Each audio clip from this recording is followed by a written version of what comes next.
GRATIA ARTIS. A Tuesday's Life Books Inspiration. Series 1, Book 3 of 9. Written from September 18th, 2003 to May 7th, 2004. Forward. I broke this book into 3 parts. I do not know why. I look at this book as if it were the 3rd part of a trilogy, beginning with Till the Streetlights Came On, continuing with Our Understanding Thursday, and now the book that lies before you.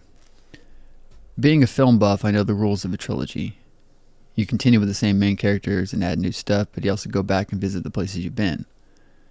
At the end of the first 2 parts of this book, you will find pieces that are titled after my first 2 books, stated above. These pieces are merely a collage of lines taken from every poem in each book. When I began this book, much like with Understanding Thursday, I had an end in mind. Once the actual book I was writing in was full, the book is complete. I began this book in September 2003. I thought it would take a lot longer to finish it, but I was wrong. Till the Streetlights Came On was written over a period of 4 years, and Understanding Thursday was written in just under 2 years. I'm quite surprised that this book was written in less than 1 year, and even more surprised at the fact that the pieces included in this book are as good as they are in their own way, or so I believe. Till the Streetlights Came On was a book written by an insecure, depressed teenage boy. Understanding Thursday was written by an insecure, hurt, and bound on revenge quasi-man. GRATIA ARTIS was written by a secure but sad man, a man who knows that the final rule of a trilogy is that from now on there are no rules, and all bets are off.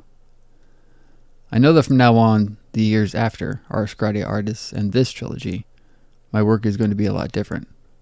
Less personal, perhaps, more open. But like always, I don't know what the future holds. And as I step into this next stage of life, with a fresh book in hand, I'm curious as to what will come out of me, and anxious to see if I even have another book in me.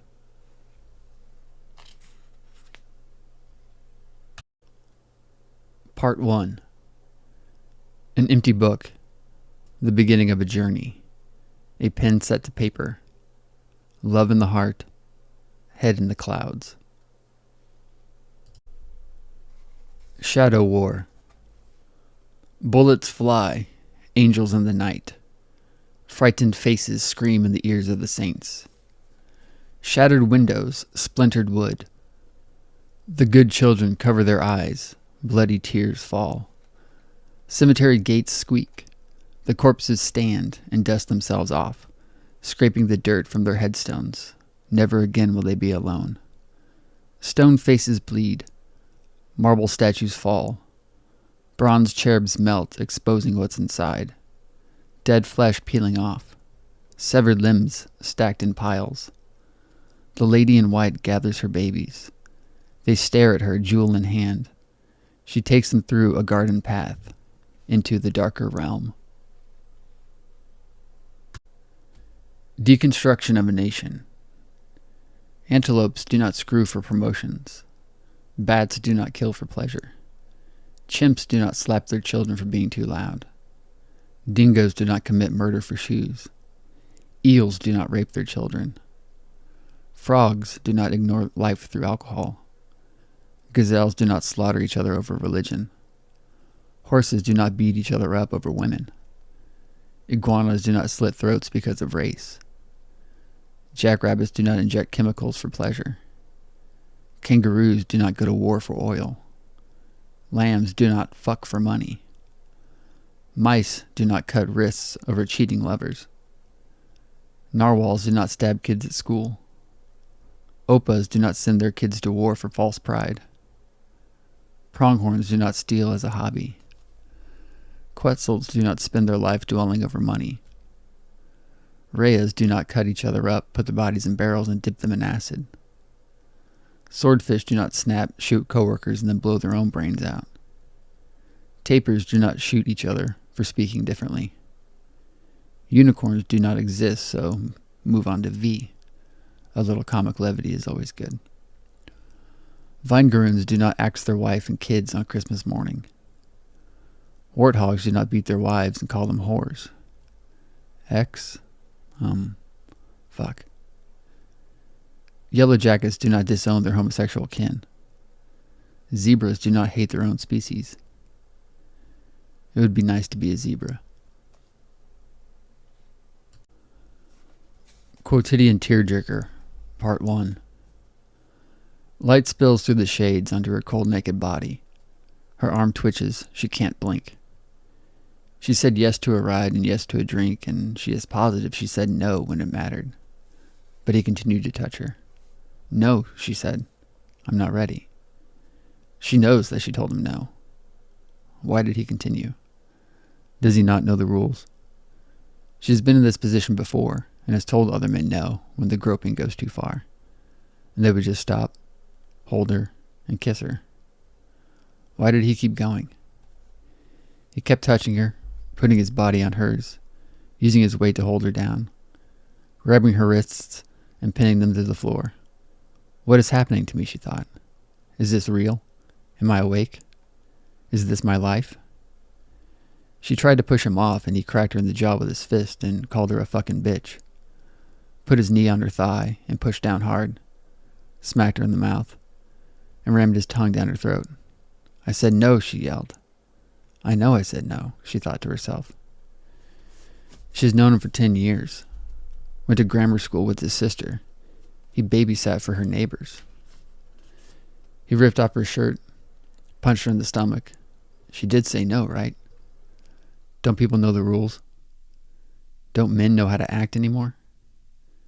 She bought a new dress for their date and went to have her hair specially done.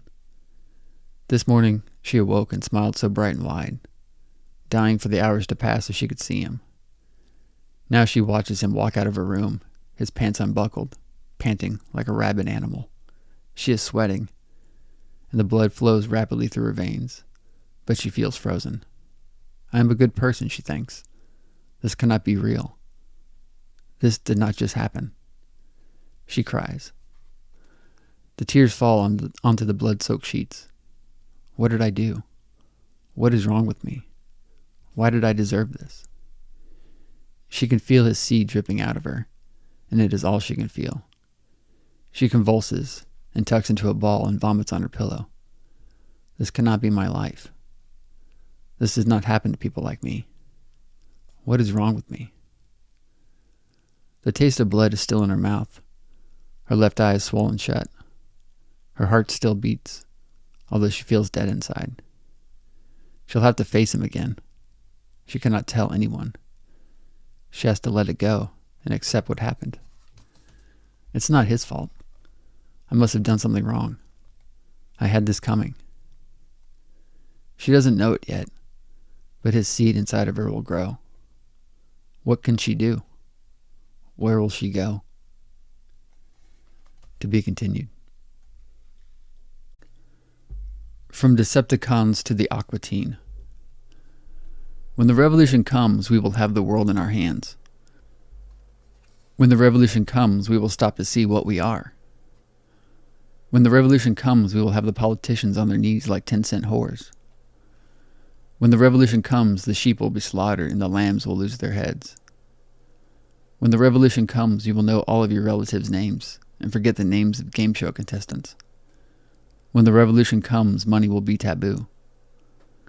When the revolution comes, the quiet ones will speak their minds. When the revolution comes, the meek will rise, the strong will fall.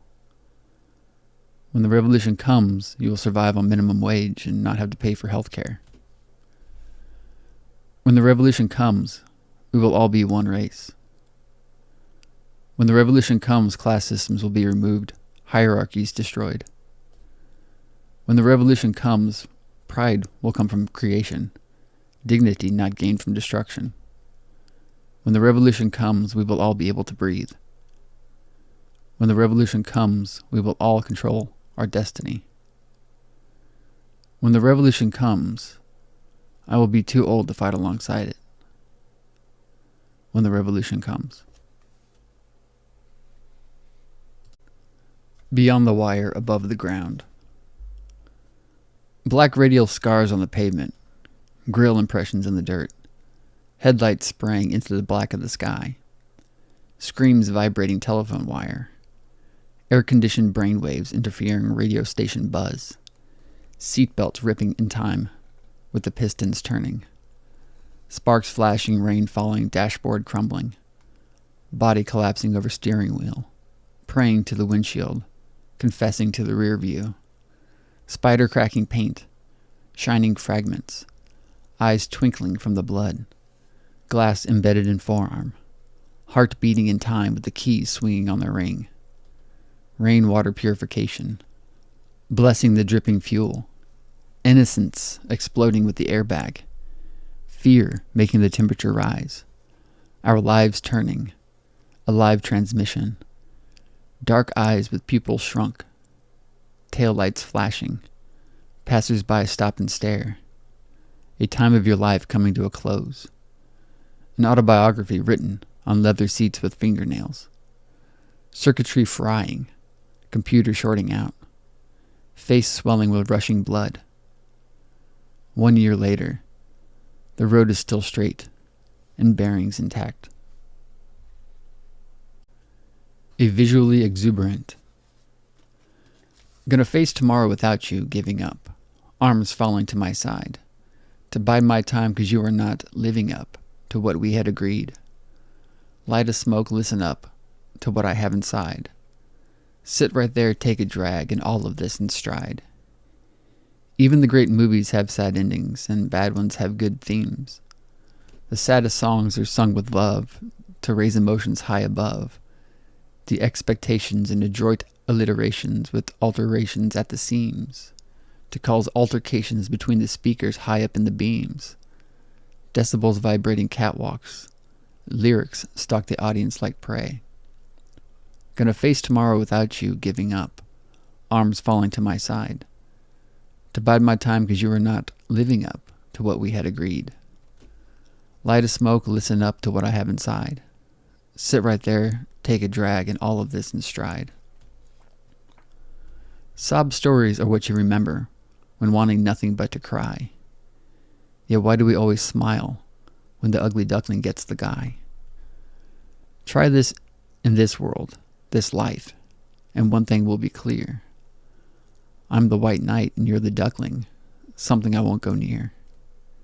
Your personality is the poison, this lesson you must learn. You still must earn what you want. Don't flaunt your pain for sympathy. My love is not for the taking. Up on stage in a lonely spotlight, sweat pouring down my face. I set my gauge to rage this night. Space is what I want to take. Gonna face tomorrow without you, giving up. Arms falling to my side. To bide my time 'cause you are not living up to what we had agreed. Light a smoke, listen up to what I have inside. Sit right there, take a drag, and all of this in stride. September 24th, 2003, Wednesday. Orion is out in the southeastern sky tonight. Looking up at his belt makes me feel like a god looking down at the pyramids, basking in creation. Untitled and unfinished. The water is growing colder and rushing away from me. Is that a trick you taught it? It seems that it would be. The water is growing colder and rushing away from me. It seems to be a trick you taught it. It's not, you say? Let's just wait and see. The water is growing colder and rushing away from me. Is that a trick you taught it? It seems that it would be. You are always good at hurting, so try your hand at setting free. As I sing this song I fool them all, but the truth makes blind eyes see. As you know, these words aren't about you. They simply summarize me. Cry the beloved country. 3:31 p.m., October 17th. Partly cloudy, chance of rain. A middle-class suburb. The houses are quiet, birds chirp. Bikes sprawled out on driveways. Skateboards tossed in the bushes. Rollerblades sitting on the porch. The televisions are off, PlayStation controllers on the floor. Cell phones on their chargers, unplugged from the wall. Beds neatly made, homework done. 100 children stand in the street, hand in hand in hand. Blue jeans on, tags ripped off. White tees on, tags ripped out. Looking up at the spying sun. Black skin melts to brown. Brown melts to yellow. Yellow to red to white to pure. A rainbow of culture. Hand in hand they chant, cry. They breathe in unison and sway left to right. Cry. Cry. Hearts beat to the wings of a sparrow. Bodies sway to the tune of the leaves. Cry. Eyes widen as they smile. Some squint as they laugh and chant. Cry. For the beauty of the sunrise. Cry. For the sound of a lover's laugh. Cry. For the baby in the womb whose mother will not make it. Cry. For the daughter to a fallen father. Cry. For the son of a killer who will never live down his heritage. Cry. For the boy with the most important novel of the century in his head but will snort it away. Cry. For the mother whose children were murdered while playing in the yard. Cry. For the starving refugees with distended bellies and bulging eyes. Cry. The children close in to form a circle, connect to become whole, dropping to their knees, laying their heads and hands on the asphalt. Cry. Cry. Cry.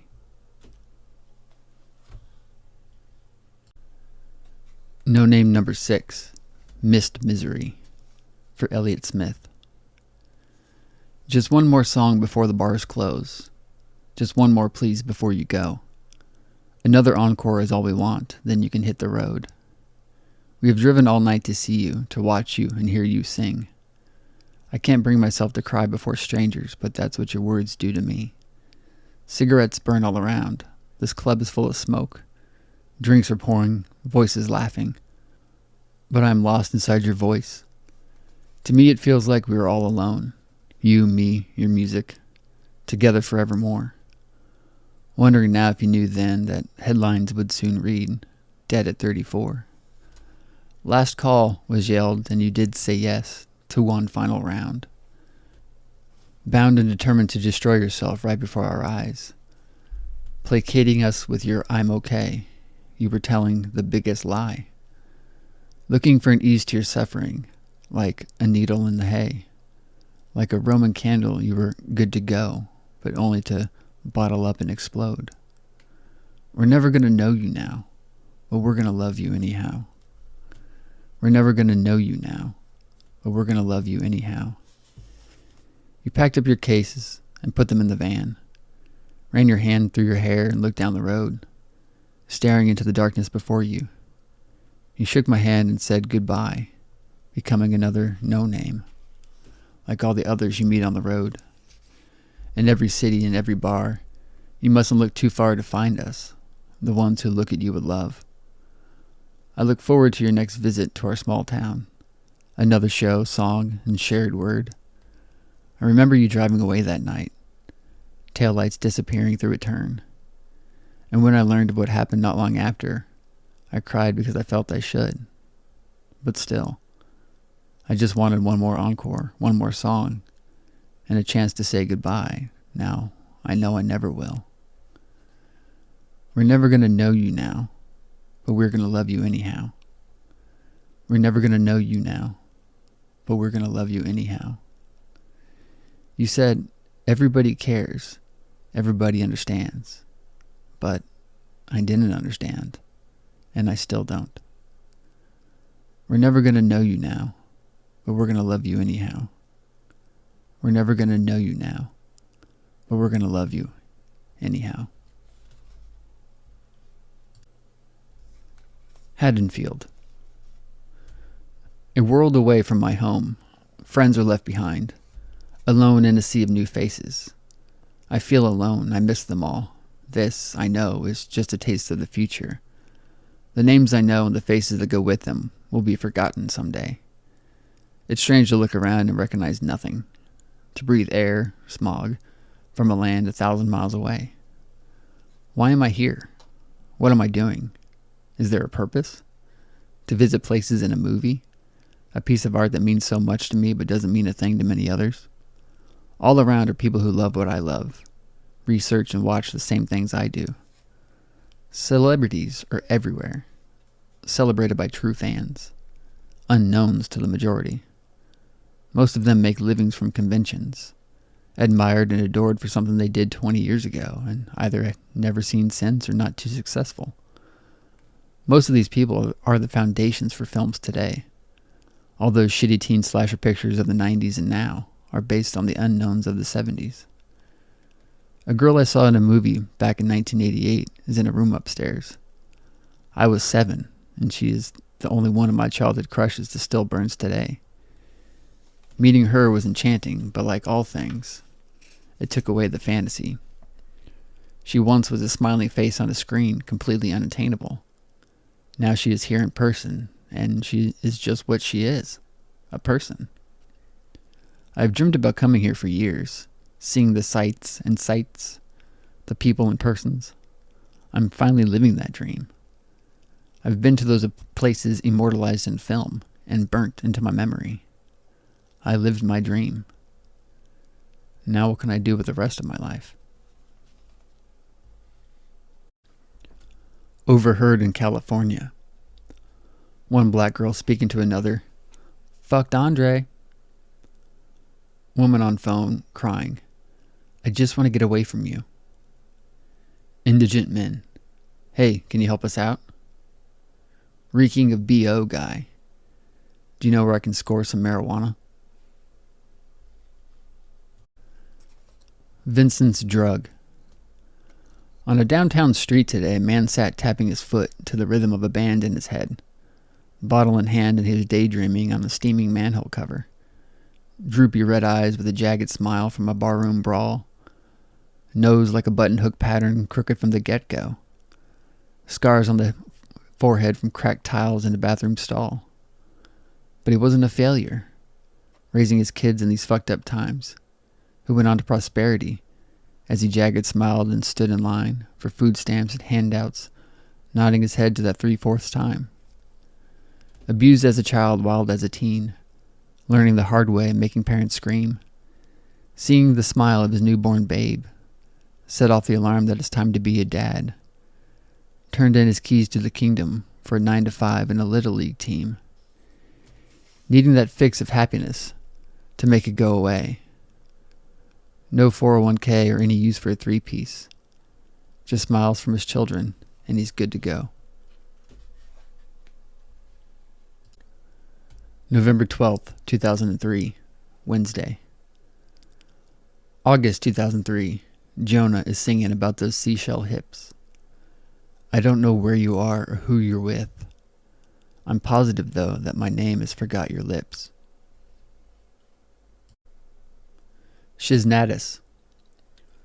I had a little drink and lied about it. So what? I'm just hurting myself. At least what I put in my mouth wasn't a part of someone else. So you found the bottles I barely tried to hide. Who cares? You give it away to that frat fuck because you say you're lost inside. Pretend to care about me, then spread for the next hard cock. Blaming it all on me makes it easier for you to take that walk. The Day the Rain Falls. Unfinished.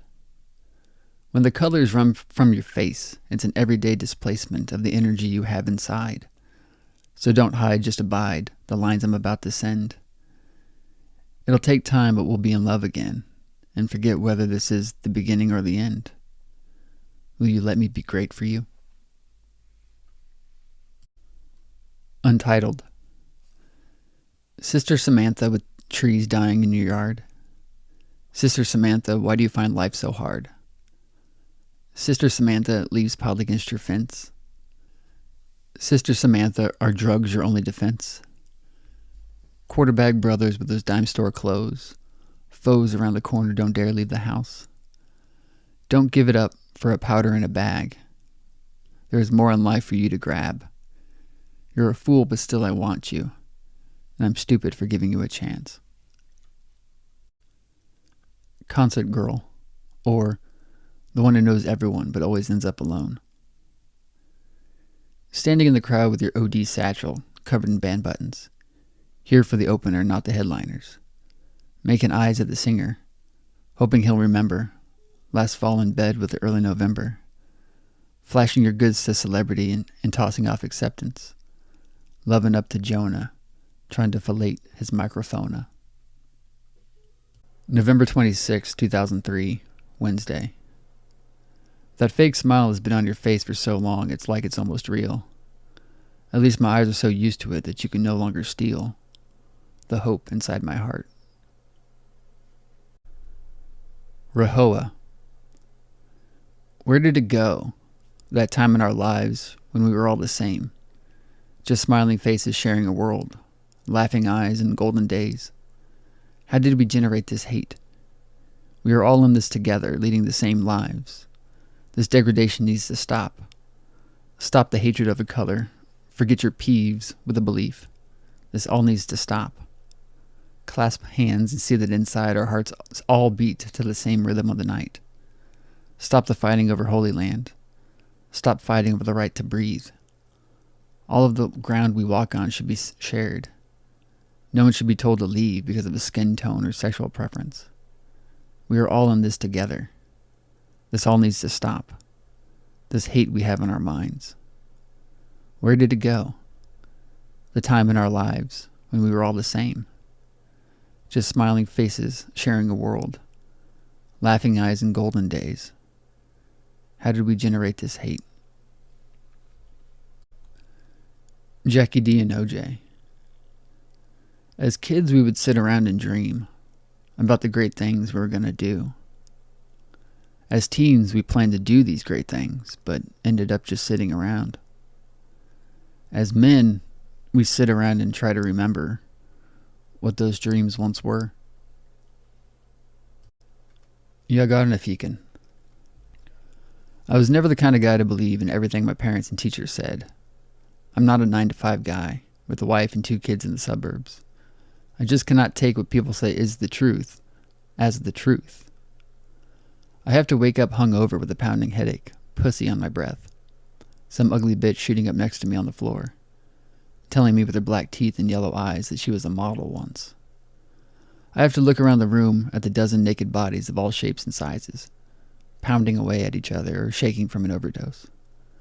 I have to see the coke and hash on the table, the crack pipes, the baggies of junk. The crying girl in the bathroom with blood dripping from between her legs and a bottle curled in her fist. 2 week-old makeup streaking her face like tears of irony. I have to wake up someday and see this, and then finally realize for myself that this is not how life was meant to be. White socks and the katama shirt. In elementary school, the pigtailed sweet girls wanted to kiss the good-looking sweet boys, while the other boys played kickball and the ugly duckling girls read. In middle school, we became mixed with all the other schools from across town, and the pigtailed sweet girls wanted to kiss the rebel boys with dyed black hair and Marilyn Manson shirts, who smoked cigarettes and weed, and they'd get high together, and some of those girls would give up their innocence. Some of the good-looking sweet boys became popular guys, who began to drink and take advantage of the remaining sweet girls and touch them in places they weren't ready to be touched. The other good-looking sweet boys became pimply-faced and awkward, and could no longer get the pigtailed sweet girls, just the prim and proper pure little daddy's girls whom wouldn't kiss or touch at all. The non-good-looking boys played sports, the nerds studied, and the ugly ducklings read. In high school, the weed-smoking rebels, strangely, were still dating middle school girls. The pigtailed sweet girls used and tossed away were handed to the upperclassmen, friends of the pigtailed girls' brothers. The popular good-looking guys now got both older and younger girls, drank more and kicked the shit out of the nerds, and the pimply-faced ex-good-looking sweet boys. The pimply-faced ex-good-looking sweet boys would get fed up with the non-touching, non-kissing prude sweet daddy's girls. They'd go for older and hotter girls, but fail. The prude, non-touching daddy's girls would then find the juniors and the seniors, and suddenly they were ready to be touched. And the pimply-faced ex-good-looking sweet boys would be hurt, having to watch the love they had be used and thrown away. The pimply-faced ex-good-looking sweet boys would be alone, and too hurt to notice the eyes of the ugly ducklings, looking up from their books, coveting from afar. a few years later. The weed-smoking rebels were still listening to Marilyn Manson, dating middle schoolers and were the same height as they were 4 years ago, and still as smart. The sweet pigtail girls now 2 generations used are alone because their date-raping boyfriends are playing ball in college, drinking and cheating, using all of the unpopped leftovers. The sweet pigtailed girls are now alone, and the pimply-faced ex-good-looking sweet boys are bigger, stronger, and have cleared-up faces, and no longer care about the used pigtailed sweet girls. Although some of the sweet boys became herders after being hurt themselves, most got back on track. The once again good-looking sweet boys are now in love with the ugly ducklings, now turned beautiful swans, whom like to be touched plenty, and still have their innocence, plus culture and intellect. The non-good-looking boys got scholarships, will do well in college academically, and leave sports behind. They'll marry an ugly duckling because of who they are and not what they look like, and they will be the happiest of them all.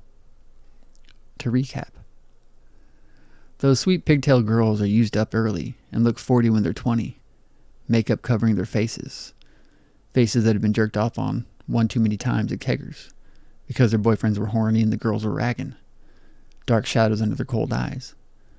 Dropping out of college to have the jock stars' kids. Ironically, they give birth to ugly ducklings who will be greater than the parents ever were. The jock stars were once good-looking sweet boys who drank too early and fingered the sweet girls before they understood their bodies. They used these women because they hated them, possibly because their dad pushed them too hard or their mom held them too much.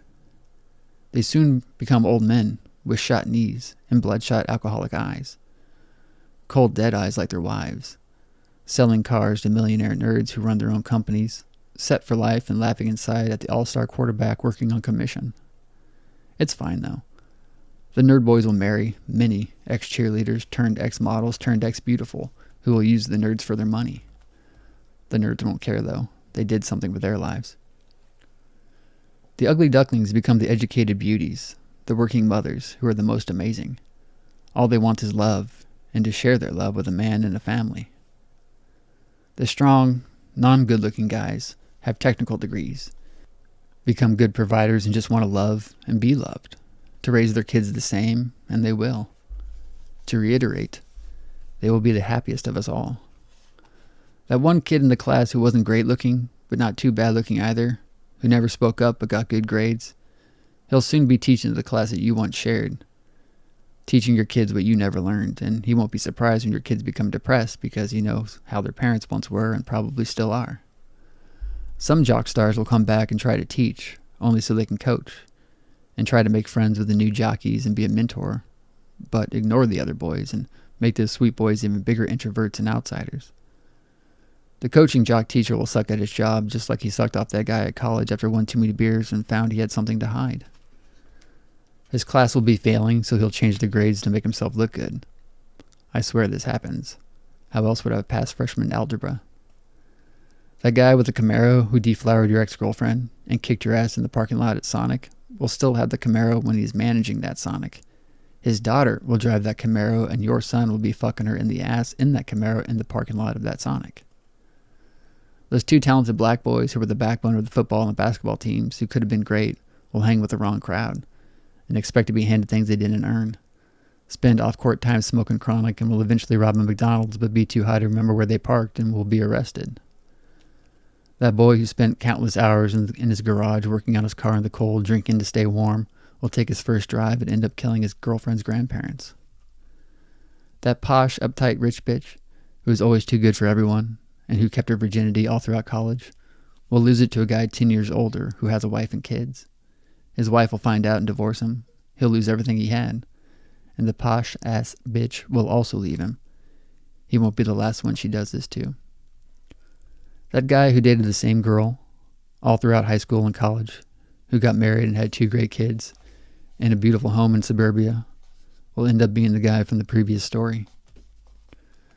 The valedictorian will go to Harvard Law, marry a less goal-oriented man, and have a few kids. The dad will raise them while the mother works. By the time the kids go to law school, the letters home will be addressed, "Dear Dad." Mom will be too busy to read them anyway. The kid who knew all the answers to all the questions because his mom was a teacher and smothered him in knowledge and other things. He'll get perfect scores on the ACT and SATs. He'll hit the real world and see that he's nothing special. There are a ton of geniuses in the world. He'll realize he never made any friends except for his mom, and he'll blow his $1 million brain all over the walls of his $25 motel and fall over dead on his Princeton acceptance letter. The battle scars we receive during these days can be worn as badges of honor or a crown of thorns. I cannot say whether I'm right or wrong about this formula. It is a good general idea, though. All I can say is what I was, what I became, and what I hope to be. I was a good-looking sweet boy who once was a boyfriend to the cute pigtailed sweet girls, the ones who would eventually become those used broken angels. I became a pimply-faced awkward boy who raged and turned into a muted demon. I was one of the boys who was hurt and turned to hurting, trying to be a popular jock, touching girls before they were ready, and burning for it to this day. Persecuting the nerds because I didn't understand them, wanting to be a rebel but didn't have the balls and had too much brains. I later became good-looking again, but still hurt women and used them to make them hurt.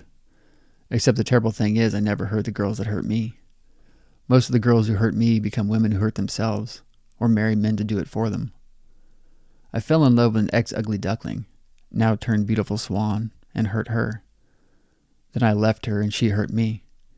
She found a good-looking sweet boy, who somehow made it through this process untouched and unchanged, and is still a good-looking sweet boy who deserves who he has. Although hurt once more, I did not resort to hurting, and hopefully never will again. I now just want to love and be loved. I was that sweet boy who became a tortured teen with a brilliant mind and endless dreams. All I want is to be that sweet boy as a man, and I'm trying hard to do so. Till the streetlights came on. Why can't I awake from this horrific dream? Suburban kids fight the pain inside. My heart it hurts, my mind it's raped, so fuck it. Dreaming of a better place, and what we can never have again. My emotions I never show. Streams of crimson flow. Absolution. I was just wondering why you hate me. The day I became a puppet. Shut up, that is bullshit. Can I still love her? I love fear. I'm taking any and all chances that are thrown at me. With her beautiful brown hair. Because I'm their fucking floor mat. I've told you I hate you and called you a bitch. I felt I must do something to fill this void. I want to go back to playing kickball. Someday. No longer the blood of Christ to drink. Once again, look at this ass. Father Midnight croons. Sees beauty in trivial things. You wonder what happened to those days of old. As I look upon this boy. And more to her. I fucking deserve it. In a shrill demonic tone. My soul is black like my heart. I no longer dream. The losing of innocence. Fighting narcotic hordes of barbiturate serpents. Wonderland is gone. I conclude that I cannot be free. The last breaths of cursed laments. Ruining it forever. Feeling sad and lonely. Eyes glass over in onyx. Melts tarry roofs. In the land of ivory bullets with chromium shells. In the zoo inside myself. Its immortality. It shatters my vision. I choke on my own hate. Reaching up to touch the ground. Scribbling down bits of words. In a ruby sky. I saw a prick. The sins of the past. My black hell. I am inside you although I hurt you. Cold and crystal. Take me back. It is like I'm a pain junkie. The sex of summer begins. A gliding waltz of coital pleasure. Long dirty hair hangs. I have you fooled, but cool. The calm before the storm. Putrid soldiers of material things. Terror reaffirms its place. One slip. As I become erect. A poetic playground. A constant raining of urine. I follow the blazing star. Shedding away inhibitions. In a numeric system of love. a bubonic decay and pornographic waste, killing my soul. I serenade with the devil, blossoming infidelity, a prepared fate, creeping, 10 minutes from now, in your blaze of glory, the one who sings to her. I'll still put up with you.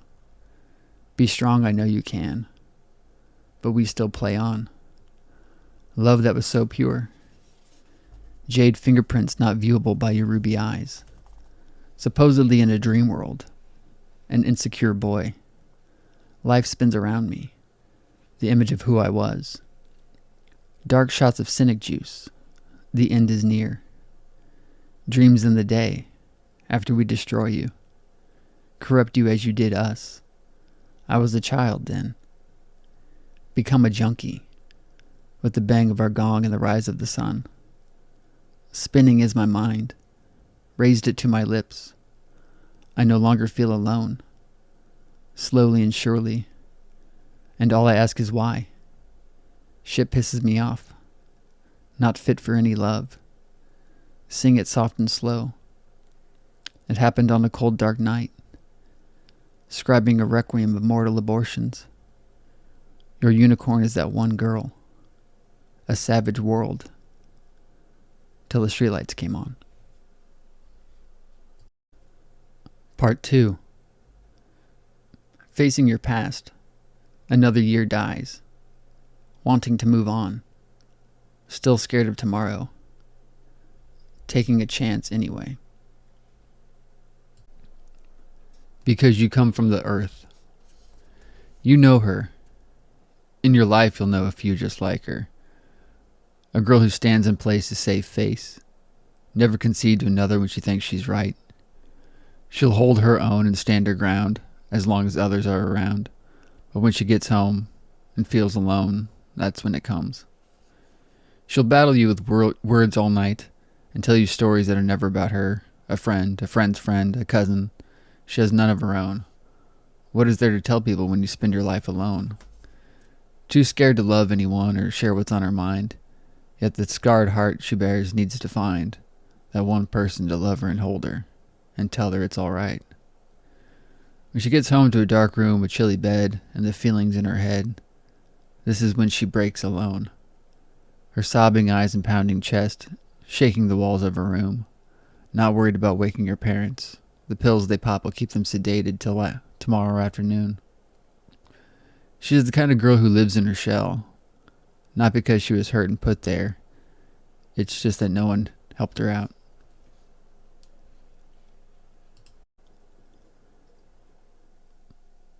All you need is that spark. The spark that lights a match that creates a flame that starts a fire that burns a heart that kindles the mind, a mind that gives birth to a revolution. All I need is that spark. Slunt. What did you mean when you said, you make me feel like a person? You smile at me and it seems that I make you something more than you are. At least these are the lies you expound, vomiting these lies in my face. Are you sure it is I who raises your spirits? What if it is the powder in your nose, or your connected dot arms, or the cum inside you that didn't come from me? That dried blood around the rim of your nostril, that flakes off into your food, the pus leaking from your abscess. You have become a monster, a chemically run robot. This is what you are. This is how you choose to be. And you say you are happy? And I'm the one who makes you that? Therefore, I'm responsible for your destruction? The gold band on my finger is a jail sentence, a sinking weight. The gold is a time-release poison to kill me over years. You're weak, which is why you hide in paraphernalia. But I'm weaker because I let you fall. January 14th, 2004, Wednesday.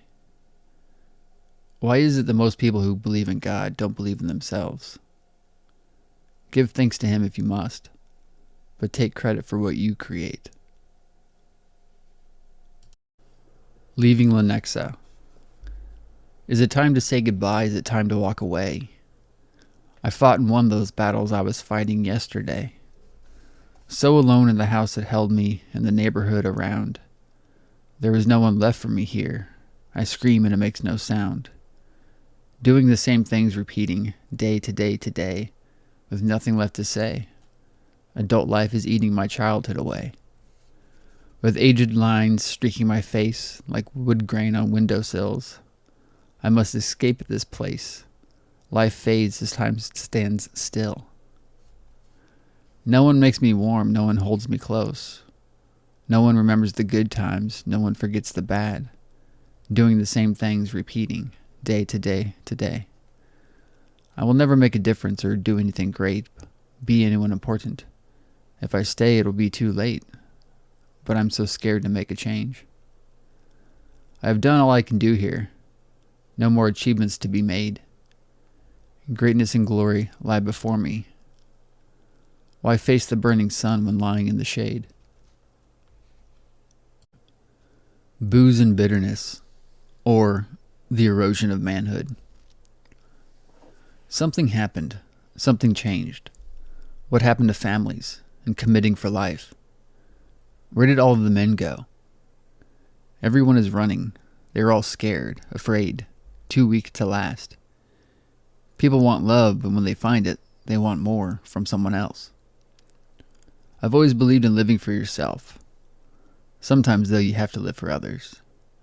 In the world of yesterday, men and women would marry for life. Men would pay attention to their kids. Men would be men.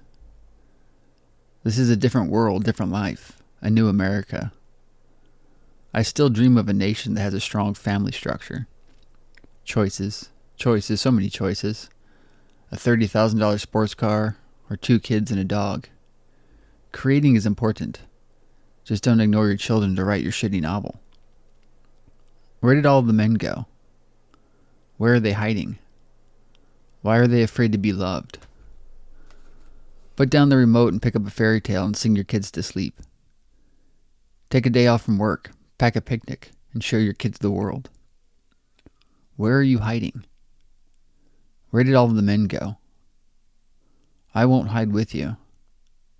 I'm not a man yet, but when I am, I will earn the right to be called one.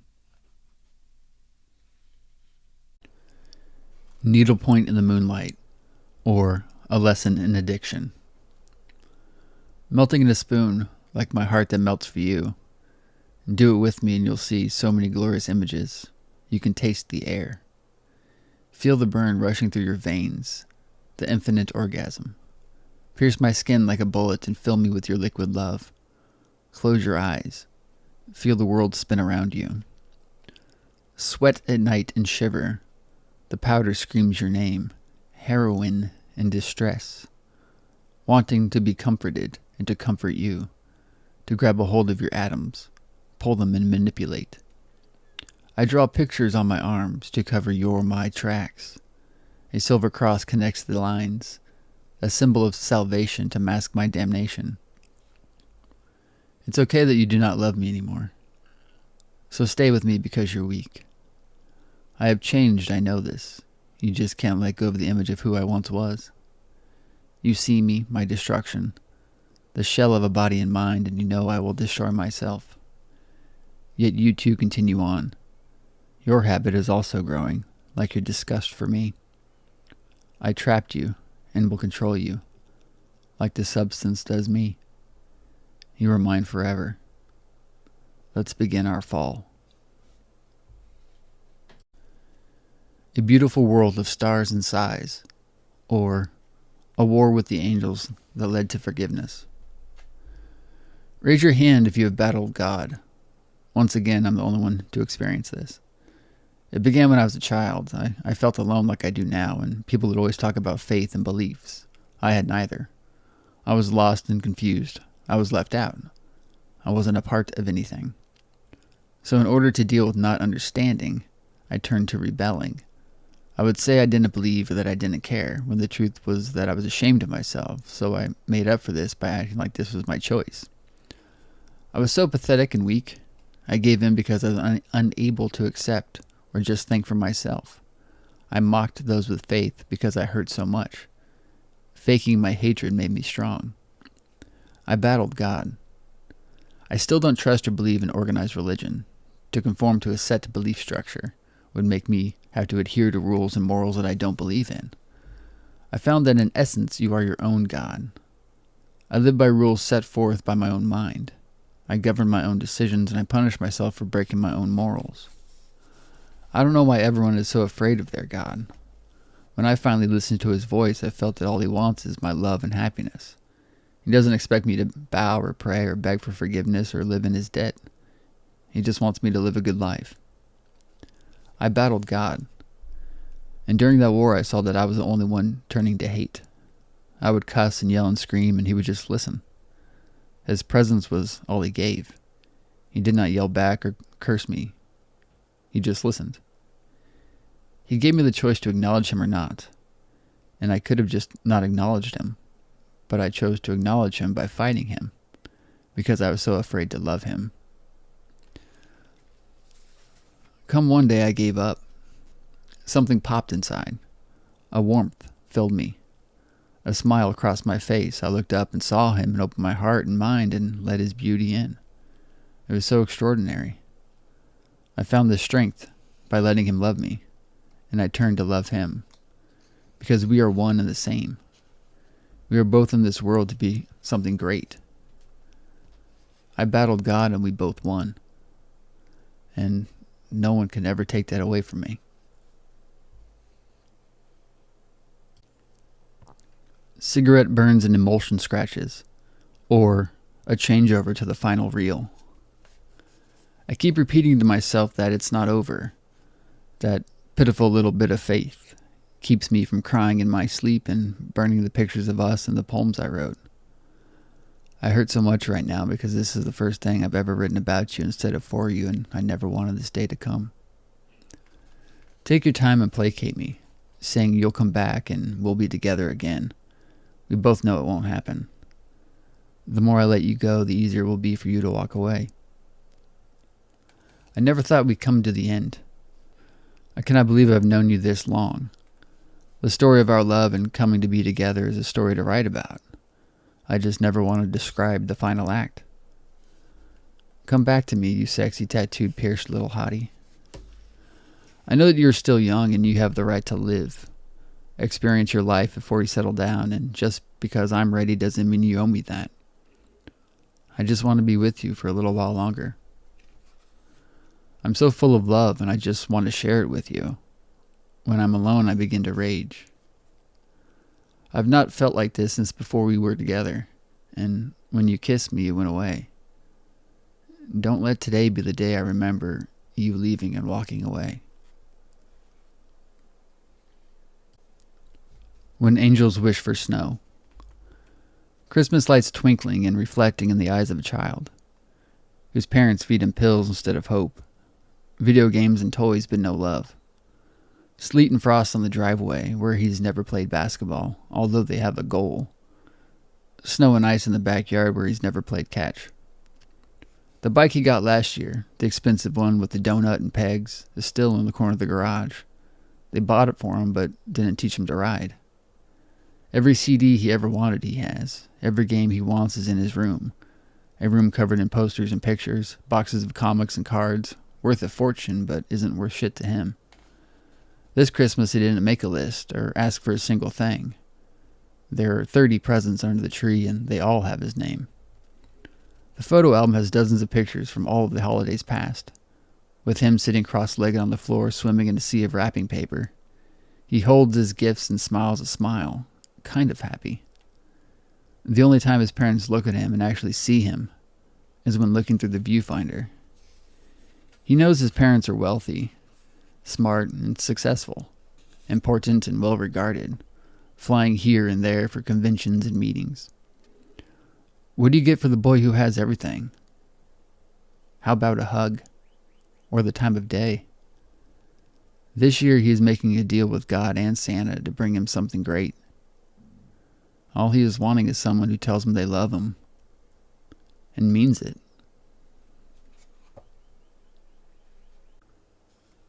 The Suicide Society of the Summer Session.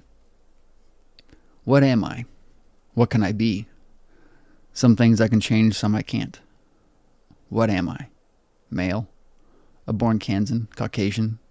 A citizen of the US of A? A life form on Earth, a mammal? These are the things I can't change. What can I be? If I choose, I can be a part of anything. A Christian, a Catholic, a Jew, a Buddhist, a Baptist, a Satanist, an atheist, or agnostic. A Democrat, a Republican, a liberal, a conservative, an independent. I can't change the country I was born in, but I can change in which I live. I could be pro-choice or pro-life, a homosexual or homophobe, a racist or a fighter for all races. I could be a patriot or an anarchist, bourgeois or a plebeian. There are thousands of organizations and brotherhoods and groups I could join and subscribe to. The NRA, the KKK, Aryan Nation. Hundreds of beliefs to believe in. But the more clubs I join, the narrower my mind gets. I have to take on their rules, their mentality. I have to abide by their code of conduct. The more I become part of something, the more I can't think for myself. I'd have to keep up appearances to be a member, even if I fully agree with what they teach. The more we judge and categorize each other, the more we put ourselves at odds. If I were a Nazi, I'd hate you if you were a Jew, even though you're a good guy. We could grow up next to each other and be best friends, but if you signed on to fight for baby's right to life, and I fought the right to choose, we'd become sworn enemies. Can't we just stop subscribing to societies that make us hate each other? Violin strings and garrote wires, or instruments of a bitter end. You were the corruption, the deception and the lies. Surprise, surprise, the ties that bind are breaking. You can see it in my dying eyes. So despite the home you gave me and that little bit of love, I'm leaving you behind me. I know when enough is enough. With your tough man attitude and your father figure facade, I have to pretend I like you, and my performance deserves applause. You sit me down and give me rules to try and teach me how to live. But I'll give you a little surprise, my friend. You have no fucking clue. Living in a tiny house with your dogs and your cans of brew, killing yourself and blaming the world with nothing else to do. Cuddle. It's not a matter of you being mine. I'm still your friend. And I want to be there to hold you when you cry. Discreet lines and downhill eyes, or consumption of the Jonestown Flavor Aid. Death makes you famous, so why are we all afraid to die? And why do we cry for those who go before us? 3,000 plus killed in NYC on 9/11 and we sped into war. As of now, we've killed 9,000 plus citizens, women and children, or what we call collateral damage. A young black girl is kidnapped, raped, and sodomized, and it's on the news for a day or two, and no one is brought to justice. A rich white girl was murdered 5 years ago, and the investigation is still open. Genocide is committed by the U.S. government when they slaughter a church in Waco, and the murderers go free. We pay taxes for our big screens and Cadillacs, and those taxes pay for bombs. Bombs to be dropped on children in other countries. It's okay, though, because they have dark skin. We ignore those starving and dying in the third world to watch a fat businessman live life like one of those kids on an island. They eat bugs every day. When he does, though, he wins $1 million. But we'd rather watch him. He'd look better on the cover of EW. We'll look past a basketball star raping a 15-year-old and pissing on her, just like we look past the 500,000 dead in Rwanda in '94. I'm not trying to judge or point the finger, because I too am part of the populace that is high on apathy. It runs through my veins like $5 coffee. Do I give to charities? Or fight for a cause? No, I don't. Do I give my time or volunteer? Hell no. But I do sit around and complain. All I can say I do is think about people whom I don't know and will never meet. All I can say I do is learn about their tragedy as I watch a documentary I rented which costs more than they'll make in a year. I am a no-name nobody. A boy you see on the streets. A suburban falsity, a Caucasian fraud. I feel for those less fortunate than me because I have the opportunity and the luxury to stop and think about others' lives. Out of boredom, I learn about their world. I read words that submerge my consciousness into another realm. I dodge bullets and scrounge up food only in my mind. I'm so fat and full of fast food, and I veg while I read about you starving savages. I write about you to exploit you. I want to achieve glory and attain accolades for my words based on your struggle. You are on the brink of death, and I'm on the brink of fame. I'm going to be rich because you're not. And this is possible because I'm from the US of A. The fourth real epiphany, or overcoming thinking for yourself. Unnamed terror, an imposing imminent threat. Stock up on bottled water, batteries, and gas masks. Duct tape your windows and doors. Practice duck and cover. We're at level Agent Orange. Protect your kids from Zyklon B by feeding them massive amounts of vitamins and strike carbs from their diets. You should be cautious. There is terror all around. It could be in that envelope or unmarked package from Israel. An imposing imminent threat. We're at level 8-4. Watch out for Bowser. Be afraid. Be so very afraid. Do not venture outdoors. Do not talk to people on the street. They may exhale mustard gas or have anthrax in their pores. Be afraid. Go about your normal lives, but just be scared fucking shitless. Fill up your gas tanks. Buy a lot to maintain economical stability. Just trust in your government. We know how to spend your money. If you see any black males in their 20s walking through the suburbs, please call the cops immediately. Or any Middle Eastern men in the farmland, call the ATF and INS and Geraldo. Everything is fine. Nothing to see here. Oh fuck, what was that explosion? Don't look over there. Keep looking forward. Follow the lemming in front of you. Put on your running suit and Reeboks. Pass the collection plate, then the dirty needle. There is an unnamed terror. Terror without a face. It will strike soon. It will strike in enough time for me to look good come election year. There is not only a threat in your country, but your city, your state, your hood. But also in your computer. The threat is an email, subject heading XXX. Terror in your keyboard. Fear is in your breath. Terror at your playgrounds. Fear inside your kids. I don't think I'm being told the truth. I think someone is lying to me. But I appointed people to think and make decisions for me. I'll just stick to fearing and consuming. You just stick to slowly killing me. You are what it is I see in you. You just have to see it in yourself. She wrote, "Too often I get scared, and I don't know what to do. I loved you, us, and what we had. I see how sweet you can be and hear the polished words you say, promising your heart and body are only for me, but behind my back you give it away. I don't know what to believe." He wrote, "When the colors run from your face, it's an everyday displacement of the energy you have inside. So don't hide, just abide. These lines I'm about to send. It'll take time, but we'll be in love again, and forget whether this is the beginning or the end." She wrote, "You were doing it again, playing my weaker side. You know how suave you are, and how easy I give in. But I love you too much to let you have me. I deserve better, and so do you. I deserve a man who promises me the world and somehow seems to always come through. You deserve a girl like me, one who makes you feel, but you deserve a love based on something real. It's almost like you don't love me, just the idea of being in love. And it's something I hope you grow out of. But being your friend, I can't take advantage of your jaded eyes to make you the man I want." He wrote, "I'd hate to admit that I think you're right, but let's not give up.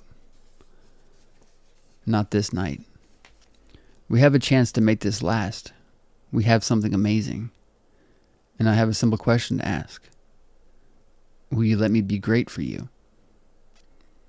She wrote, "I need to go away. I need to take some time. I need to be with myself. But I'll leave you with this rhyme. It's from a song I know you know, because it meant something to me and you. And now it'll mean something more. So as I close the door, please let me go. This is something I have to do. The day the rain falls, let it wash away past sins. The day the rain falls, when our new love begins. The day the rain falls, I'll never dream without some sleep. The day the rain falls, in my heart your love I'll keep. The day the rain falls, when we return from taking space. The day the rain falls, you'll look in my eyes and see your smiling face. Victory Rose, or if the black box recorder is orange, what else are they lying about? Often, very often, when driving to work or any place, I'll be in my truck and stop dead in traffic, the sun beating down, Sigur Ros's Untitled playing, and I'll look around me, at the SUVs with the soccer moms, the construction workers with the NASCAR numbers in the back of the windows of their half-ton trucks, the white guys in the rice burners, the black guys in the Cadillacs, everyone on their cell phones or thumping their bass. I'll look around and feel like I'm the only one who gets the punchline to the world's joke. As the earth turns and moon rises. Somebody please tell me what is the difference between a 3-year-old kid who lives 2 blocks away, whom I've never seen, and a 3-year-old kid in the Middle East whom I've never seen. They're both children. Neither know what life truly is. Neither have become brainwashed by patriotism. Neither have hatred burning in their hearts or minds. They just want to love. They just want to play. They just want to be kids. So why do we cry when the kid 2 blocks away skins their knee, but don't shed a tear when we bomb the fuck out of the Middle Eastern kid?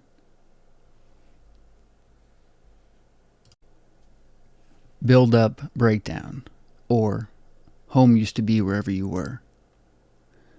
I'm in that place again, feeling the way I do sometimes, in that mood where I sit and stare and don't blink for hours, staring at the wall, feeling I can melt it with my eyes. Instead, it all bleeds white, and I see images displayed before me, the faces of the ones I've hurt, those words that people have said. I'm feeling that the world hates me and that I don't have any friends, and when this happens, all I can think about are the mistakes I've made. When this happens, I just get in my truck and drive away from the city, that filthy fucking place, with its sex boards lining the highways and jerk-off shops on every corner. It's so disgusting. I drive off into the country, into the middle of Kansas, the dark fields, where there are no city shitty lights. The only glow is from the flaming orbs in the black sky, the burning of my heart and the fire in my eyes. I get so tense and pent up with rage. My face turns red and it feels like I'm drunk. It feels like I could piss fire and ejaculate lava.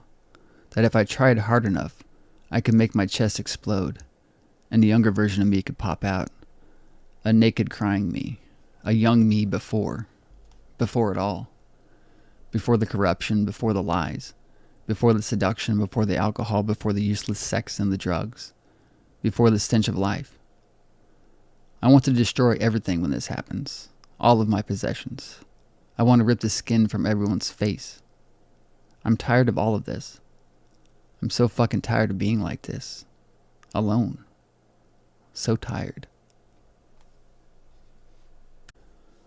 Quo vadis, or we're friends. This is what we gear up for. Through it all we fought. Through it all we won. It doesn't matter where we've been anymore. It used to matter. But now all I care about is what we see in the future. We came together and saw so many things. The girls, the drugs, the empty bottles in our rooms, and all of that brought us nothing but an ending. You've called me every name in the book, and I've done the same to you. I went from willing to die for you to wanting to kill you myself. We grew from being those 2 boys in the creek to those tired men caught in the world's web, hands on each other's throats. We've grown away from each other, and we came back. However, we'll still eventually come to the point where we'll talk once a year, if we're lucky. But we have a past, a great one, and we struggle through the present. We have a future, and can make it as great as we choose to make it. Through it all, through every failure and every success, I still want to stand beside you. In the footsteps of Alex Strauss, or you are nothing unless you are yourself. I think you are all a bunch of fucking fakes. You are recreations of images, attempted clones of the famous. You try to be the posters on the wall. You try to become the guy on the stage. Just because you wear a denim jacket and grow your hair long doesn't make you Chris Rowe. Just because you wear tight shirts and play piano doesn't make you Andrew McMahon, and you won't ever write anything close to Constantine. Just because you dye your hair black and wear black lace on your arms doesn't make you Davey Havoc. And never try to be that guy from Vendetta Red. He's a fucking douchebag cunt. You try to write about love when you don't even know what it is. You've never felt it. And just because you fucked 12 girls doesn't mean you know shit about intimacy. Just because you like songs about drugs and suicide doesn't mean you're better at writing about them when you've never tried either. Don't try to write the way the people you listen to do. You don't have it in you. You've never been there, not to imply you never will. Listen to the words and hear the melodies, but don't try to mimic it. When you have no basis, forget idolization. Forget looking up to emulate. Just be yourself. Write what you know. Dress the way you dress. And someday, some kid will want to be like you, before he too learns to be himself. Jerking off in the reflecting pool. Remember how a few years ago there was this terrorist attack, and people all bought it up and became patriots for a day, and put those 9/11 we will never forget 50-cent stickers on their $40,000 cars? Why don't we see those stickers anymore? Oh, that's because people took them off. I guess they forgot. The Pebble Minority, or the lonely atoms about to split. We are in the chat rooms, the corners of coffee shops, under trees in the park. We look just like everyone else, except we think and feel. We don't live for today. Our eyes not fixated on figures walking down red carpets. Our eyes are on the page, the blank empire before us, soon to be filled. We scribble our thoughts and ideas, speak our minds through ink on paper. The majority parades in front of us, trying to disrupt our concentration, to make us conform and give in, become insiders.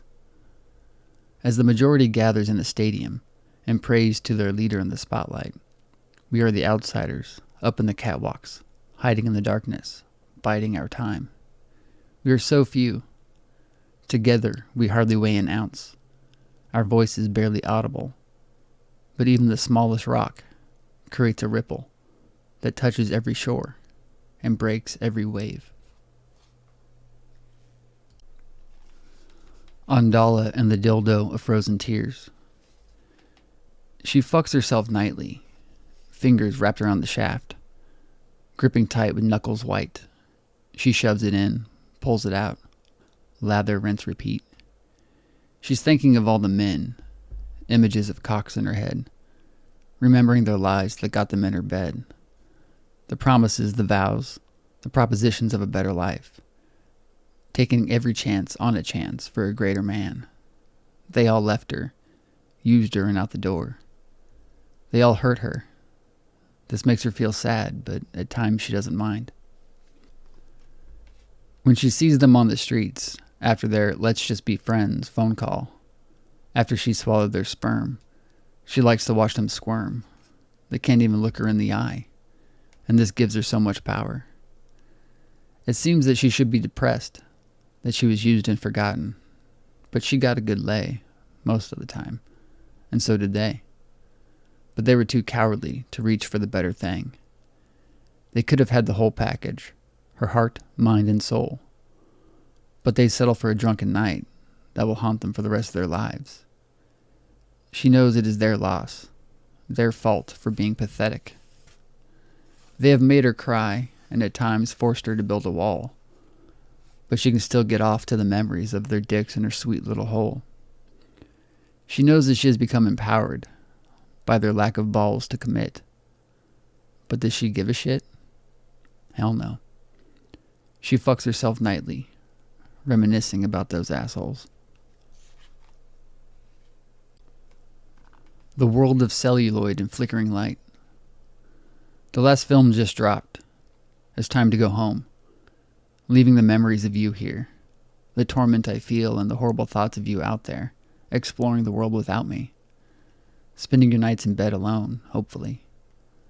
The love we have is boxed up, resting high up on the closet shelf, existing only in that box, emotions floating around it, trying to hold onto those incredible emotions, like tying you to the bed and licking your every inch, indulging in your sweet flavor, gazing into your crystal eyes, holding your body close to mine, touching outside and in, steam coming off of us, climaxing in unison, and never wanting it to end. Making love to you, everything fades away. Only you and I, naked in the universe, uninhibited, never looking back. Did you ever think it would end? Everything does. Remember what we had. Sweet dreams to you. Take your time and find yourself. Never mind about me. Don't worry about what I'll do. I'll be alone and numb, eventually getting back on my feet to move on. However, understand that it's not truly over. Really, we can have it back. Someday. Darling, you are everything to me. And I want nothing else in the world. Just you. Blue boy under a red moon. Flickering lights on the walls of your room on the very first night we ever touched. Your lip gloss on my lips and makeup on my shoulder. All of our time together feeling so important. Making love on your bed and blaring something corporate. Smelling your perfume on my pillows and your scent on the sheets. I want to dream about you forever. When you kiss me, my knees go weak. When I'm not with you, I can't think of what to do. I don't know where to go when I'm all alone and thinking of you. Troy's bucket. Goodbye to my family. So long, my loved ones. My childhood is ended now. All I had is gone. What happens on the road ahead, you can never tell. I'm looking back and dreaming of my 21 wishing well. The song said Tuesday's gone, and you never did believe. Burning away our childish dreams and adolescent fears. Destroy forgotten hopes to relive teenage years. Put on Smokey and the Bandit and toss me another beer. We don't know it yet, but soon I won't be here. In the land of ivory bullets with sparkling chromium shells, I'm lost and being found, still searching for my 21 wishing well. Conception. Forget the cold eyes that stare through you and the whispers behind your back. It doesn't matter what they say, they'll never understand. Everything they have was given to them, without ever having to lend a helping hand. They take what they have for granted, never having to work for shit. You're going to have to struggle and fight to make ends meet, and this situation may not have been planned, but it is far from a mistake. Don't worry about where the daddy is. You can do this on your own. If people call you worthless or a little whore, say fuck 'em and prove them all wrong. Become a great provider and a trusting friend. It doesn't matter if you're by yourself. It doesn't matter you're 16. It doesn't matter what you've done, only what you're going to do. I have faith in you. Bringing a life into this world is the greatest thing you could ever do. Just earn the right to be called a mother. Suicide notes and straightened coat hangers, or the secrets we keep. I know. You know. We both know all the dirt, the terrible things. We've messed up so much. The drunken drives and statutory fucks, the cheating and the drugs. You know where I've fallen because you've fallen there too. I don't know what to think about anything. Not anymore. We are not kids. We've ventured all through this town, looking for excitement, looking for greatness, looking for something incredible. And along that trail we found it all. But eventually we found where the sidewalk ends. And we stepped out of our shorts and our school pride tees, into loafers, into suits, finances and responsibility. We know about the teenage partying and the shoplifting, the mindless vandalism. We know all of the lies and the cover-ups. If we turn on each other with this knowledge we have attained, we will be the finest of enemies. But we won't. We just push on and step into the future, trying to achieve something amazing while looking at each other and smiling, seeing the understanding behind these tired eyes, knowing what we know. Knowing what we know. We will have large families, nice houses, great lives. Inside we'll know where we've been. We will always know these things and never speak of them. You know all of the shit I've done because I've told you, and you've heard it from others too. And just so you know, I'm aware of the one thing you've kept from me. Whores don't deserve my heartbreak. Kiss my eyelids with your razor blade lips. Grind your hips into my face so I can taste it all. I want to run my barbed wire hands all over your skin and mark you as mine. Red lines connecting all your appendages. Fluorescent eyes stare us over. Four-leaf clover pupils. Poison tears dripping on my chest, and your black widow kiss gives me warmth. Your cherry nipples in my mouth. Your head heading south to fillet. Stab your nails into my throat as I squeeze my hand on yours. Slam down on me and fuck me raw. Run your icy hand through my hair and dare me to bust inside you. Your purpose of this night, your only reason, is to try and control me, use me, and make me hurt and fall. Seduce me with your ruse. You're trying to fuck me over to feel better about all the jizz you swallowed and the gallons shot on your face. Tell me you love me to get me to say it back. I won't, bitch, but I'll play your game. What you don't know is the ball is in my court. My intentions are the same as yours. My soul you'll never fucking take.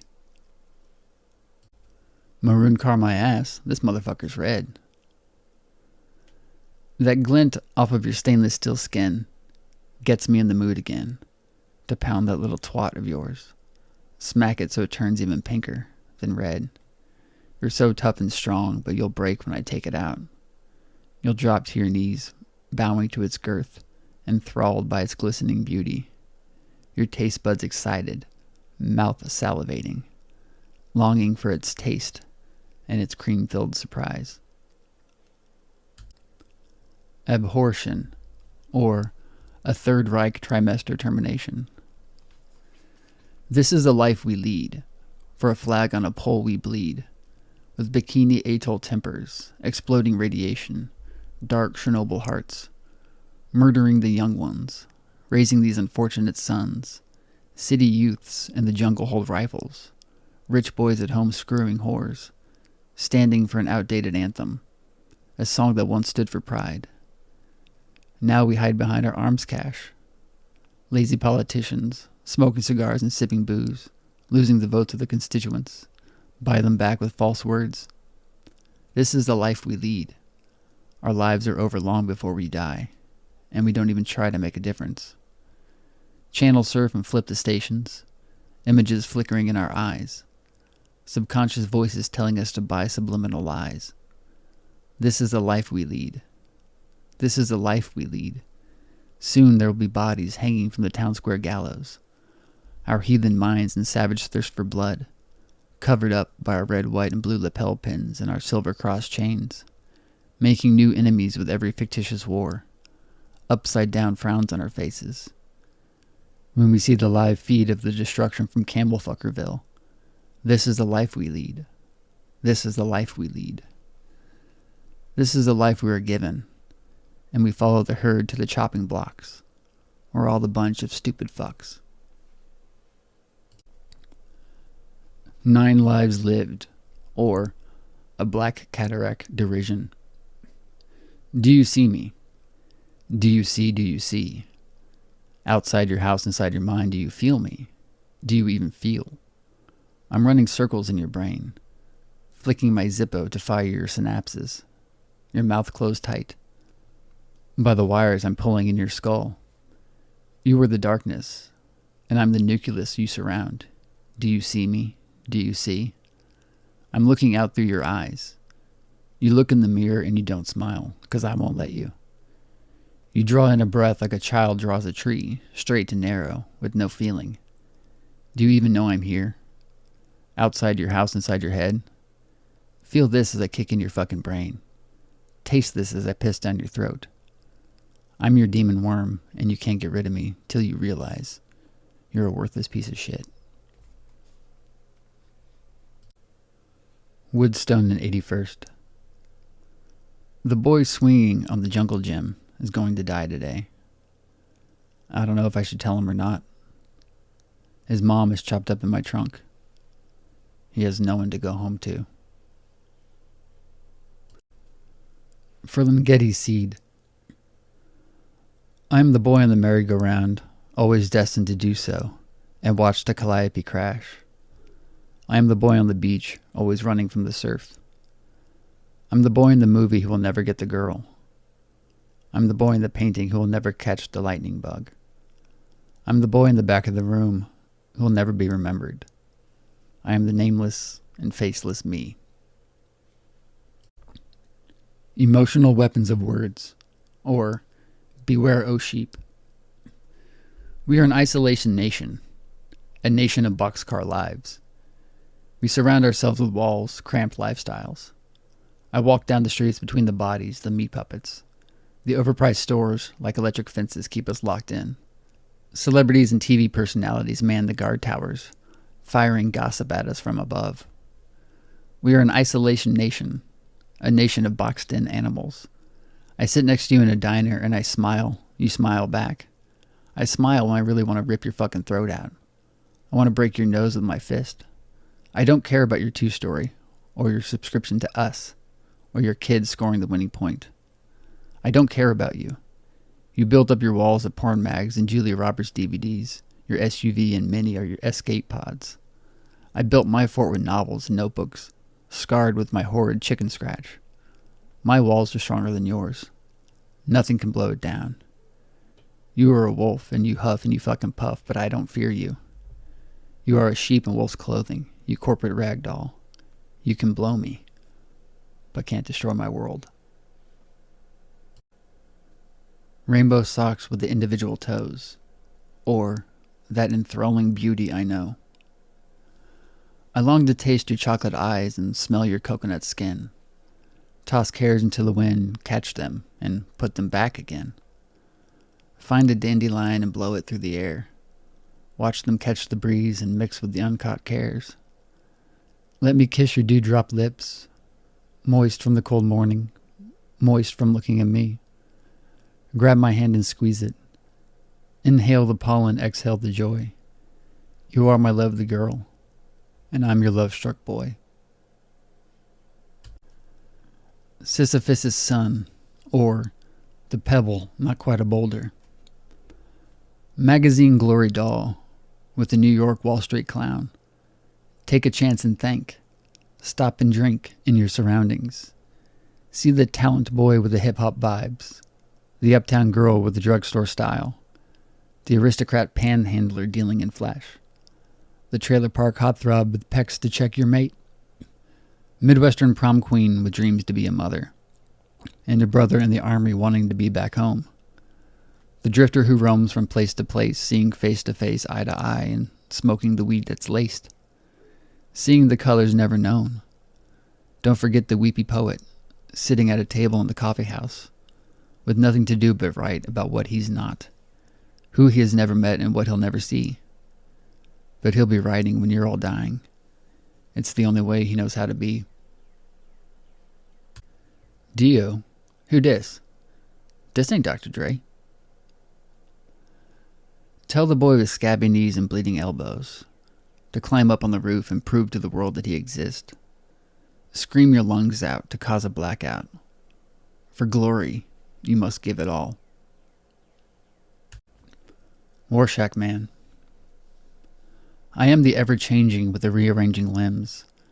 I change my way one day and put it back again. I mold to fit my surroundings. I adapt to what's around.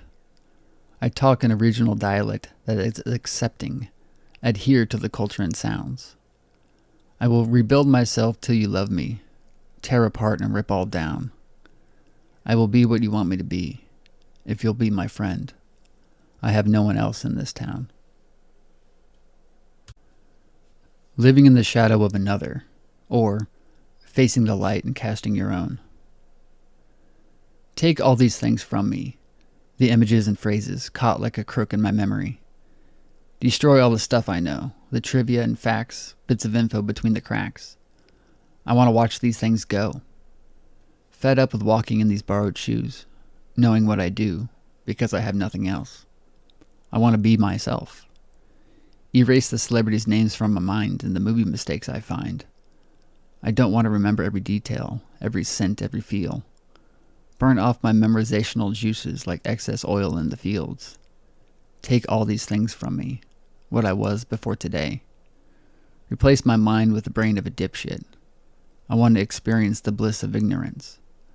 Let me sleep an entire night through without poems, stories, and yet to be filmed movies showing in my head. I don't want to worry about my friends, stress over a job. Erase it all so I can be stupid but free. I want to be an unjealous lover and live my life as simple as a cake album cover. Ethereal Tripsy, or My Paranormal Lost Last Love. Their voices echoed through the house as it projected through Gestapo loudspeakers, their jabbering laughs. I was in bed, tired from my nightly binge, the darkness before. The door to my room closed, soon to be opened. I was awaiting her arrival in my domicile. The stairs began creaking with the pain from their age. This house is almost the same age as me at 22. I felt her approaching. I've not seen her in months. I didn't know why she was here. Doorknob jingled, a little bit jangled. I closed my eyes, pretended to be asleep. She came in, dropped her purse to the floor like she used to back when she was mine. Pulling out the stool from beneath my desk, she sat down. Knowing my ruse, she began to talk, wanting me to get up, get out, go out and spend the day with her shopping and talking and gavareting. Struggling not to smile or open my heavy eyelids not kissed by her in years. We were going to a going-away party that night at her boyfriend's house, my best friend's house, a party for another friend. He is going away, leaving, like she once left me. I still kept up my game, eyes closed, breathing normally. She stopped speaking. I could feel her eyes on my body, a body she hasn't seen in years. Her voice became different when she began again, more insecure, more sedated, monotone. The words she spoke she'd practiced before, helping to delude herself and make it easier to get over us. You know I'm happier with him. He treats me the way I deserve to be treated, she said. I love him and he loves me, unlike you. There was a time when I believed in what we had, she said. She knew I was awake, and it became obvious because I began to breathe deeper. Open your eyes. Please open them. I loved you. I did, but we never would have worked. We have to forget what we had. I began to cry, sobbing hard, breathing harshly. Please open your eyes, B. She always called me B, although I fucking hated it. Please open your eyes. I still kept them closed, tears leaking through. I loved her. I know I loved her and her me. But I ruined it. I know this and I'm over it. I swear it. I don't love her like I did back in the days of gold. And she no longer cares for me, and I can accept that. We have to forget what we shared and try to be friends. I kept sobbing and crying. I love what we were so much. Please open your eyes, Brett. And I knew I couldn't. I loved her, but was so afraid. I knew what I'd find if I opened them. I cried and she sat there, begging me to look at her. I was so afraid, but I opened them to find she was no longer there. She never was. She was a dream. She is the memory of a girl I once knew. A girl whose ghost I'll always live with in my head. And that is my penance for what I did to her. Between Clifton and Coleridge, or Where the Gravel Meets the Dirt. Faces of the women I knew, and their names, float around in circles like cig ash in the cab of my truck, driving the writhing black streets, the tunnels of darkness lined by trees and streetwalkers. Alone in this world, alone in my mind. Windows down, The absolute zero chill seeping through, not affecting me. There's a bit of blood in my alcohol stream, keeping me warm, keeping me alive. Brown stains on the roadside, hiding children in the bushes throwing rocks. I used to be one of those kids, dodging the high beams, cruising in circles, breathing in spurts, still making progress, still gaining yardage, still exhaling carbon dioxide, keeping the trees alive. Where is it I went? Where did I go? I can't remember any of the last half hour. The music was so loud I couldn't hear the sirens. I don't know why my windshield is cracked like a psych patient. I don't know why I taste blood between my teeth. My chest feels bruised and I can't move my toes. I inhale the stench of alcohol while blood seeps out of my nose. Where did I go? What happened? Who is that on my hood? I need to stop and think and perhaps down another drink. Wipe the shattered glass from my eyes with fallen leaves. Where I've been and what happened, you'll never believe. 5 crappy band haiku. The haiku are crappy, not the bands. Rock RX bandits. Lyrical hardcore gangbang. Burn the venue down. Celebrities here. Gonna show you how it's done. Hear it, change your world. Something corporate. The great ballad Constantine. It's all good to me. Early November. Wherever you play, I'll be. Belt out Sunday drive. Icelandic epics. Amazing stars Sigaros. You are music gods. Cunts without a clue. The other day I saw this sticker in the back window of some motherfucker's truck. It said, "Want another 9/11? Vote Democrat." What the fuck is wrong with people? 9/11 happened, and yes, it shouldn't have. But what the fuck? It's no one's fault. Those people didn't die because of the previous political party or any party. Political parties are bullshit. Why have 2 groups fighting each other when we could have one fighting for a better country, a better world? How could someone exploit the cold-blooded murder of 3,000 plus the 1,000 more murdered in the aftermath in Afghanistan? I'm not smart. I don't know much.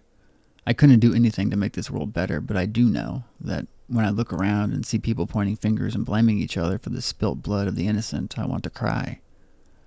For this is the world I'm to bring my kids into?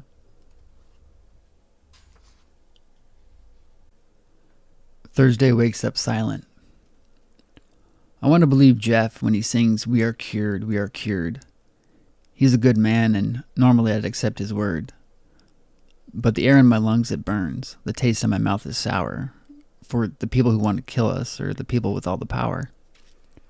The tears falling from my cheek are weak liquid particles, atoms escaping from my face, giving chase to a forgotten idea.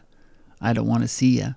After the final solution is performed, and the deformed minds take control of our will, passing pernicious bills on Capitol Hill, while we gargle seminal swill, shot across our teeth like lies injected with batches of belief. None of this makes sense. Should I lament or repent? Walk in these shoes of sovereign cement, to sink in a river of deceit, and not think before I eat, swallowing this 5 intercourse naked lunch? I have a hunch that I'll soon be in the belly of the beast, or at least crawling up his throat, tossing out a note, a letter of acceptance, sealing my fate.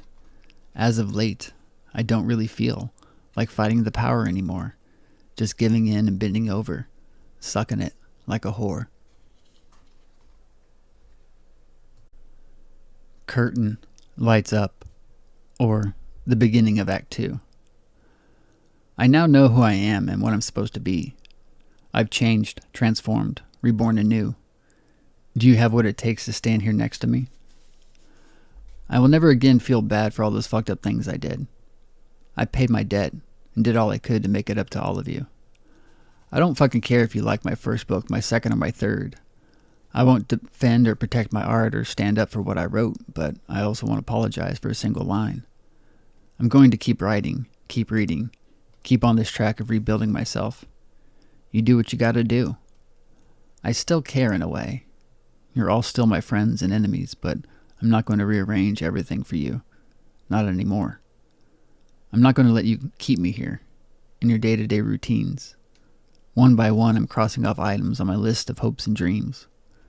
Looking back at who I was simply 3 short years ago, I can't even recognize myself. And if you can't accept what I become, then you can go fuck yourself. I am the combined efforts of everything I've read and seen, and everyone I've ever met. You are responsible for the creation of me. But from now on, I'm going to be what I want to be. Love me or deceive me. I plan to write a dozen books and shoot a film or two. All to make you proud of me, kind of, while I'm still waiting to be proud of you. 69. My tongue is writhing, running up and down your slit. Your scent is enthralling with my nose rubbing on your clit. Your taste is like 1,000 cherries. Oh, it's so sublime. And when you climax, it becomes tangy, like suckling a tiny lime. Dig your nails into my kneecaps. The pleasure pain is magnifique. I'll return the masochistic favor with a little spank to both your cheeks. Inhale deep and open wide. Take as much of me as you can in, and give this a few more minutes, maybe 5, and I promise to make you come again. People call this perverted lusting of the flesh a sin, but with you I can't think of any better position to be in. Without the darkness there is no light, even if the light doesn't shine. The squealing of the faucets and rushing of the water awoke him. Sitting up in bed, looking through bleary eyes, his wife was washing her hands, the cold water on her fingers, and soap suds in the sink. He now could hear the toilet refilling with water. "What time is it?" he asks. "About 2:30, she answered. "Why are you up?" "I had to pee." He lays back down, stuffing the pillow tight under his head. She says, "I'm going to go downstairs and get a small snack." He grunts in okay. She walks out of the room. He slowly fades back into the realm of sleep. Minutes later, he hears a crash, a scream. His heart jumps to his throat. His body jumps out of bed. "Deborah, Deborah, honey." Silence. Silence. His heart pounds. His blood races. His hands and body shake. Kneeling down, he braces himself, with one hand against the bed, the other hand reaching underneath. "Sweetie, is everything okay?" Something shatters as his hand grabs the gun, slowly creeping towards the door. He hears a commotion downstairs, another scream. He swallows his heart, puts it back where it belongs, and rushes down the stairs. He gets to the kitchen, flips on the lights to see. Deborah is lying on the floor, chocolate ice cream and an empty bowl lying next to her, blood oozing from her throat. She doesn't move. He stands there looking down at her. He's almost convulsing. Suddenly a hand grabs him from behind. He is stabbed in the side. He throws his weight back and flings the attacker aside and turns around and fires 2 shots. Both hit the attacker in the chest. He stands there, looking down at this man, trying to breathe, then looks at his wife, who no longer can. His eyes are still blurry.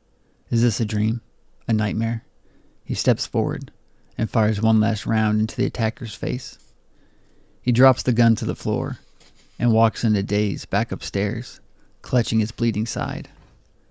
Back to his bedroom, over to the sink. He looks down to see the soap suds still there. Paseo. Downtown streets of a pothole nation, oil-marked and gravel-ridden, with sneakers on the telewires. Sitting on the crumbling curve, a young Negro boy, picking at his bare, callous feet, looks up at me, my white skin. He says, "I don't see a difference." Minute deliberation before extreme and blatant pontification. Tempers rise, igniting like flames to spark in the eyes and ejaculate tears, devoting prominence, declaring a promenade. Oh, hark, to the max, desire and flatulence, ticky-ticky with the time, to rhyme, wine, and dine.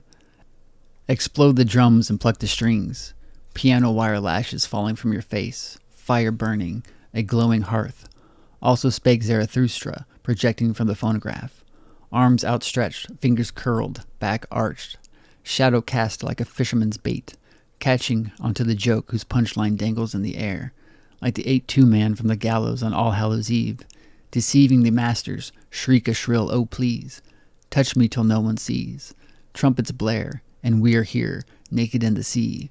Oh glory, rapture, atrocity, to decree. It's time to start my final solution. Bow on your knees to me. To live and die in AA. Lonely hirsute woman, sitting at her desk, fragile fingers poking keys, ink printed on paper, red eyes and nicotine-stained teeth, smell of smoke in all her hair, stench of liquid and roses, a bouquet of vodka and sweets, typing click-clack, clackety-click, bandage on her forearm, soaked all the way through with blood, sniffing mucus back up her nose, downing a pill or two, Percocet and Vicodin, gulps down coffee with a shot of the bouquet vodka, type, lamenting, frustrating, prophesying things to come. A few more pecking stabs at the keys and she'll be done. The words and voice of a former lover run looped and loopy in her skull.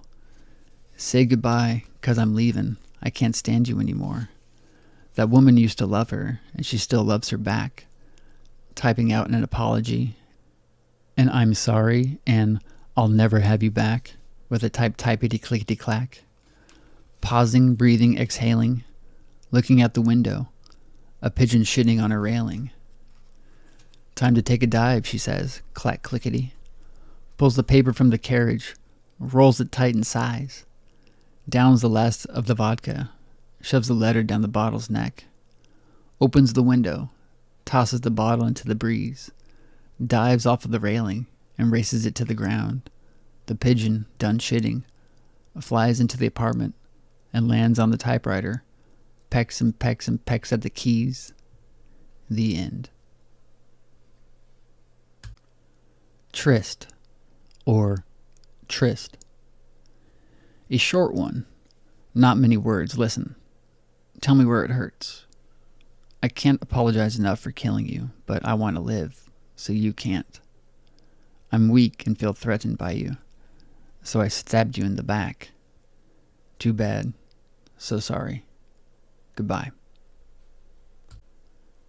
High without the coup. Next time you're riding or driving in a car, put it on cruise control.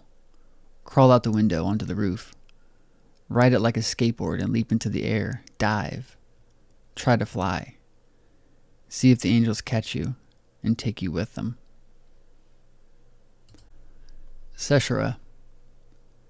Sitting on my front porch, birds chirping, sun fading, breeze blowing. I used to write a lot sitting here, years back. Back as a high schooler. Back as new blood to the real world. I wrote time here, and all those pieces for my friends, Will, Kirk, Tim, and Carolyn. Back in the days of till the streetlights came on, 4 years ago, 4 lives ago. Back when Marilyn was mine. Back when my parents were still together. Back when my brother was a Marine. Things have changed so much in 4 years, except the front porch. It is still very inviting, calming, welcoming. Back when I used to write here, I was always thinking about the present, never the past. I never thought I'd still be writing on this porch in 2004. It never crossed my mind, but now at 22 and not dumb 18, I think about 2000 and how I won't be writing here in 2008. I wrote the tetherball ding here back in 2002, and that was the last one I wrote here. 2 years? It hasn't even been a year since I finished Understanding Thursday, but the life detailed in that book seems so far away. Hell, in 3 years, it'll be the 1-year anniversary of the publishing of Till the Streetlights Came On, although that version of the book sucks. Where will I be in 2005? Where will I be in 2008? Fuck, I have no idea. But without a doubt, there will always be somewhere inviting for me to sit and write and reminisce about what I am losing every day. In 2001 or 2002, that would have frightened me, but after understanding, I really do understand. And now, in April of 2004, the days of Ars Gratia ARTIS, I'm no longer afraid of what lies ahead. And when I cross those paths and take those turns, you will be coming with me. Assholes and accolades. I'm not great. Never have been great. Never done anything great. Never will I be great. Nor will I ever do anything great. All I have is a pen and a black book with my heart and words. I write for me. That's all I have that is wholly mine. If I had an audience, which I don't, I'd hope it wouldn't be those bourgeois fucks who read and only read the top 5 books of the moment. They read the clear, clean-cut poetry from Collins or Angelou or any other poet laureate. Having awards and praise doesn't make me enjoy your work any more than normal. I don't want people to read my shit because some Annie Hall-esque New York brainiac socialites think it's so urban and risque, so startling and unique. Fuck that and fuck them. If I had a choice, I'd only allow my work to be read by the kids, people, sitting in their dark rooms, computer screen glowing on them, underground music playing. Someone's who would understand my work for what it says, not what it is, if that makes sense. If those kids had a choice between a joint, bottle of pills, a razor in their skin, or a few of my shitty poems, and they choose my shit instead of cutting themselves up, then my job is done. I don't need any awards or accolades to make me proud of my creations. Truth. I have to admit that I love your sadness, and I'm glad I'm not the cause of it. Waiting on a brand new midnight. I don't know why. I don't know why I'm crying. I don't know why I'm dying to be there with you. I don't know why. I don't know why I'm losing the brightest star in my night sky. And I don't know what to do, alone and crying here without you. I'm waiting on a brand new midnight, watching the rain fall down. I'm waiting on a brand new midnight. She's running all over this town. I'm waiting on a brand new midnight. She's 1 in a million, you see. I'm waiting on a brand new midnight because she means everything to me. All those cold nights, naked in your bed, lyrics from globes and maps playing in our heads. And what I remember is how you once said, because of moments like this, and then we kissed with the stars above, looking down at us, basking in our love. All the time at home all alone, I don't know what to do. Even armor for sleep won't protect me from dreaming of you. We had no reason to end, so I'm waiting to begin again. I'll let you go if you tell me where you'll be. As long as you know, you can always say anything to me. My sweet punk rock girl with that Ingrid Bergman smile. I'm waiting on a brand new midnight, watching the rain fall down. I'm waiting on a brand new midnight. She's running all over this town.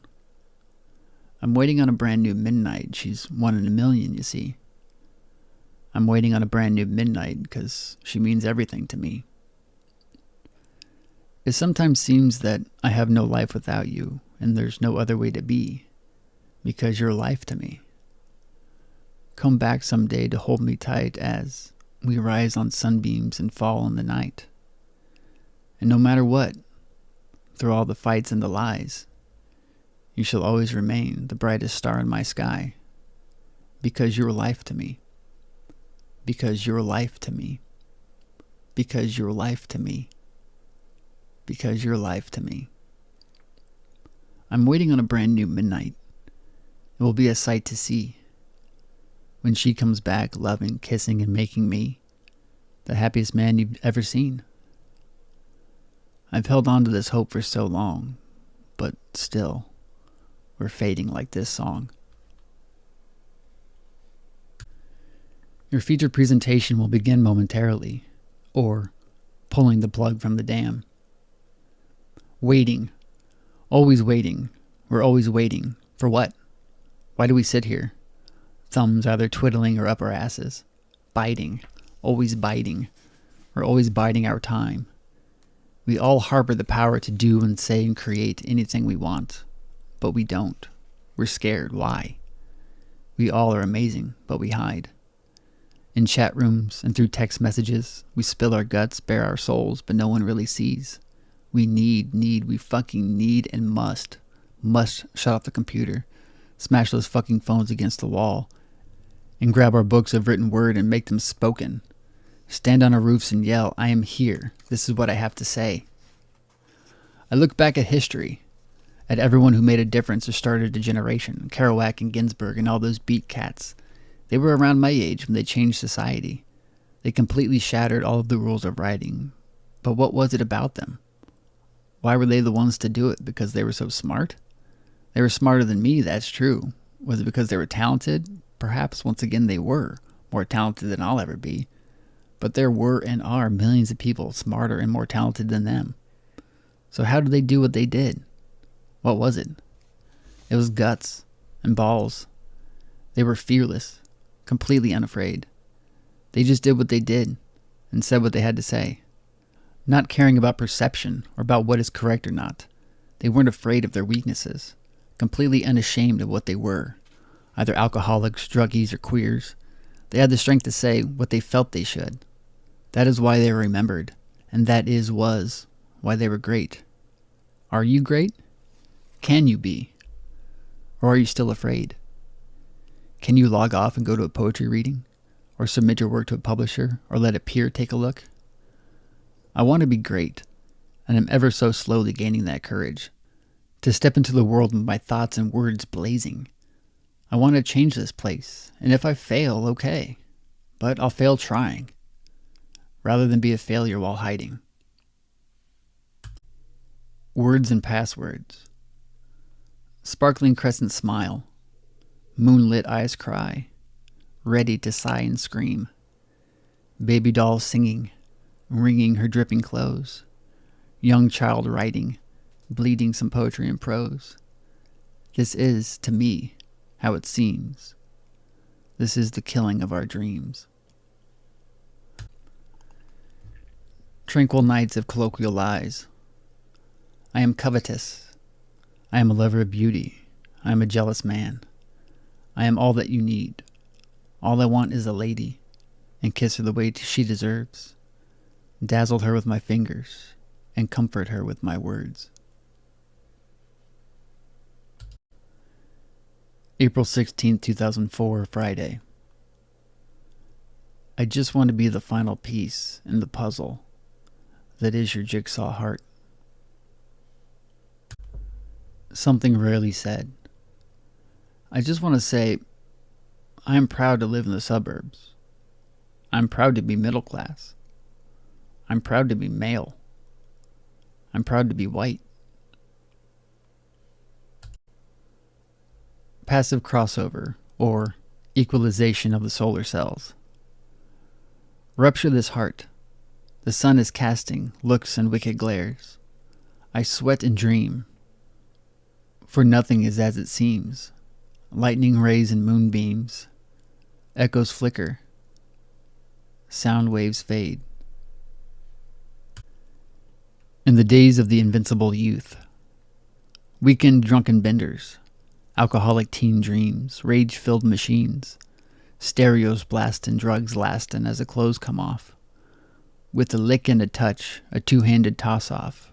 Double-teaming finger cuffs. Puffing on the cock like a stogie. Being 14 with your parents gone rocks. Live for today. Contracting diseases, die tomorrow. What else is there to say? Just have fun. There are no consequences for your actions. Puke drying on shag carpet. Girl lying when parents return. Cigarette burns in the sofa. Used condoms under the beds. What goes through our heads?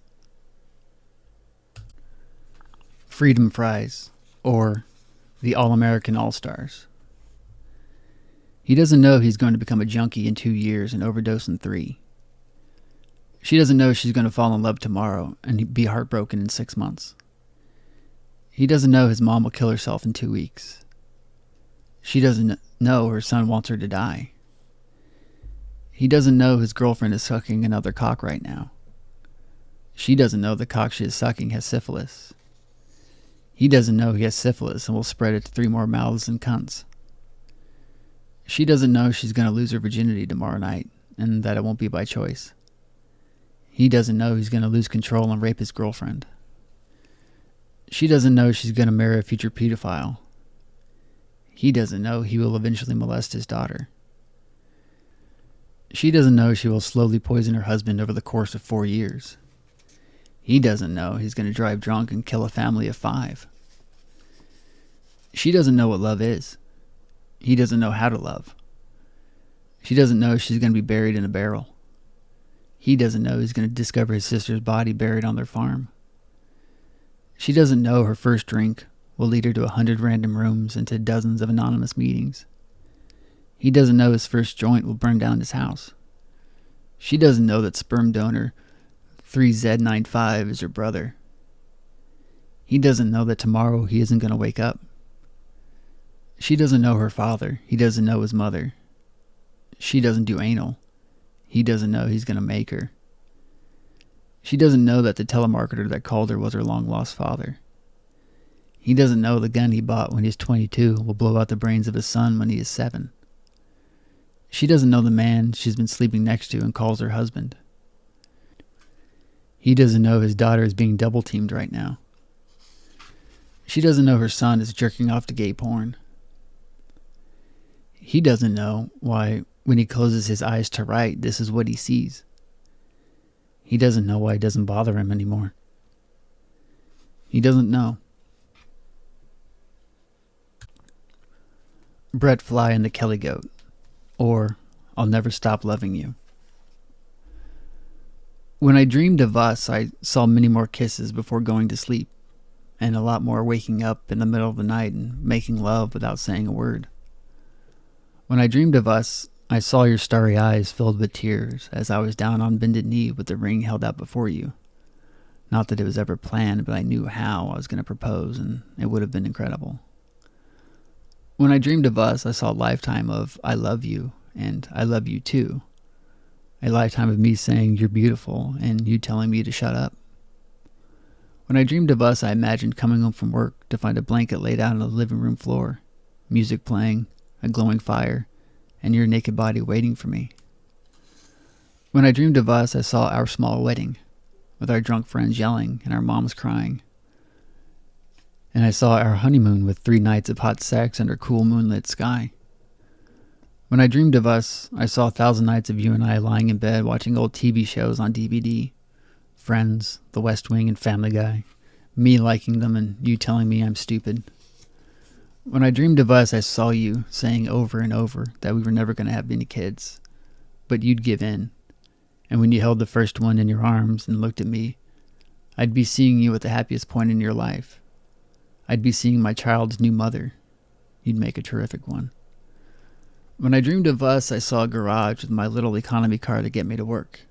Your SUV for taking the kids to piano and baseball, and your hot little sports car.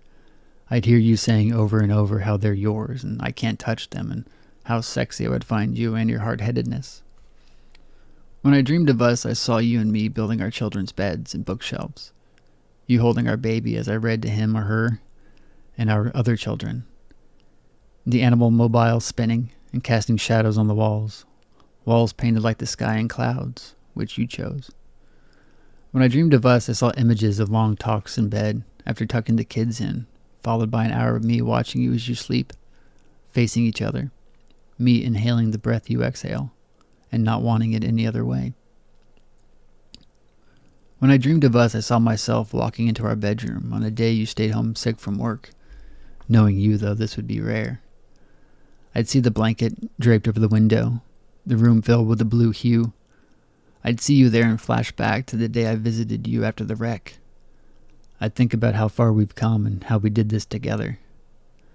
I'd watch you sleeping, your hair not washed, your nose red from the rough tissues, which you bought even though I wanted to splurge and get the softer ones. You'd sneeze and cough up phlegm, and I'd still see my beautiful wife. When I dreamed of us, I saw you caring for our kids, skinned knees and broken hearts. We'd watch them fall and get back up again. There'd be recitals, concerts, and tournaments, yelling, screaming, and telling us they hate us. Fender benders, broken windows, and an arrest or two. But we'd raise them right, and they'd be okay and go on to do such amazing things. Because you're amazing. And maybe I'll be too. When I dreamed of us, I saw a house outside the city where I could write and you could have a horse. We'd become too old for most things, and the kids will come by and do yard work for us, and we'd fix them lemonade, then spoil their kids. When I dreamed of us, I saw us old but happy, always talking about what we did together back in the days of our youth, getting caught in that skate park parking lot making out, then talking about how much we have changed for the better. When I dreamed of us, I was so happy. When I dreamed of us, it gave me the strength to face each rainy day. And although we're not together anymore, and we may never have these things, and I'll feel the pain of missing them all, I still thank you for sharing a part of your life with me and giving me something so powerful, so incredible, something that made me dream. Born only knowing to love. Parked on the roadside, highway stretching by, black sky above, my tongue on yours, fingers inside you, your tongue on mine, fingers wrapped around me, headlights bathing our naked bodies with radiance, filled with pleasure. Is this the meaning of life? The return of the master. Low-brimmed black hat man, trench coat flapping in the wind, diamond-tipped cane rapping on the ground. I look at him and then look again, not believing my eyes. Chest sinks as heart goes weak. I killed you, I said. Aye, but a wound, sir, he says, and I've been in an incapacitated state. He raises his head and grins, streetlights showing me that scully face. His black teeth grind on each other. He spits, and me convalescence is at an end, sir, he says. I'm not what I was back in those days, when you were my leader. I have surpassed you. Aye, you have, he laughs, but you'll never truly be free of me. He laughs again, a deep, hoarse, guttural laugh, coughing up smoke from his obsidian lungs. You needed my help, he says, to fight those demons of yours. I've fought them, and they have gone. Yes, but I still here, he says. You still need me. No, I don't. I'm stronger than anything you've ever seen. We'll see, my son. We'll see. And his body scatters like ash, and I turn and walk away. To be continued. Schoolyard salvo. Jungle gym shrapnel impaling 8-year-olds. Bloody limbs on the merry-go-round. Hand gripping monkey bars with no body attached. Decapitated heads rolling down the slide. Bullet-ridden bodies falling from the swings. Loose eyeballs filling sandboxes. Ripped off toes in the hopscotch square. Blood pooling in the corner of the 4-square box. Childhoods blown apart. 319. He grabs her lipstick and makes an X over his heart. So her malicious words, cyanide-tipped bullet encapsulations, will be sure to hit their target. The cause for a cure. Disaster and aggravation douchebag facade, covering a scared child inside. Suicides and contemplation. Intimidation at the door of mystified assassinations. Weeping long-haired mothers, sleeping in piles like bodies at Auschwitz. Mourning children with sky-blue pupils and blood-red smiles. Yellow tears on green-hued skin. Sweet dreams for the copacetic clique. Slowly closing in, surrounding to attack. Wicked beasts with rabid grins. Slobbering foam from their snarling mouths. They are animals. They are animals in the wrappings of humans. Clothes covering fur. Leather gloves encasing razor-sharp talons. I stand on a precipice, about to fall. Dirt clumps breaking away, descending from the blue to the brown. These animals look like humans, but they thirst for blood. They don't understand what I am. They don't condone my lifestyle. Their cult, their faction, their cell, their sect, coven, covey, group, society, murder don't care about my life. My race scares them. I make them question themselves. They do not feel secure with my open-minded and accepting kind. Walking the same streets as their babes, kids, cubs, children. They're going to slaughter me, cut my head from my heart because they fear me. All so they can sleep tonight. My blood on their hands and their Bibles under the pillows. Lanky and pretentious, or I know I am, but what are you? I am in a room, other flesh piles around that are supposedly called people.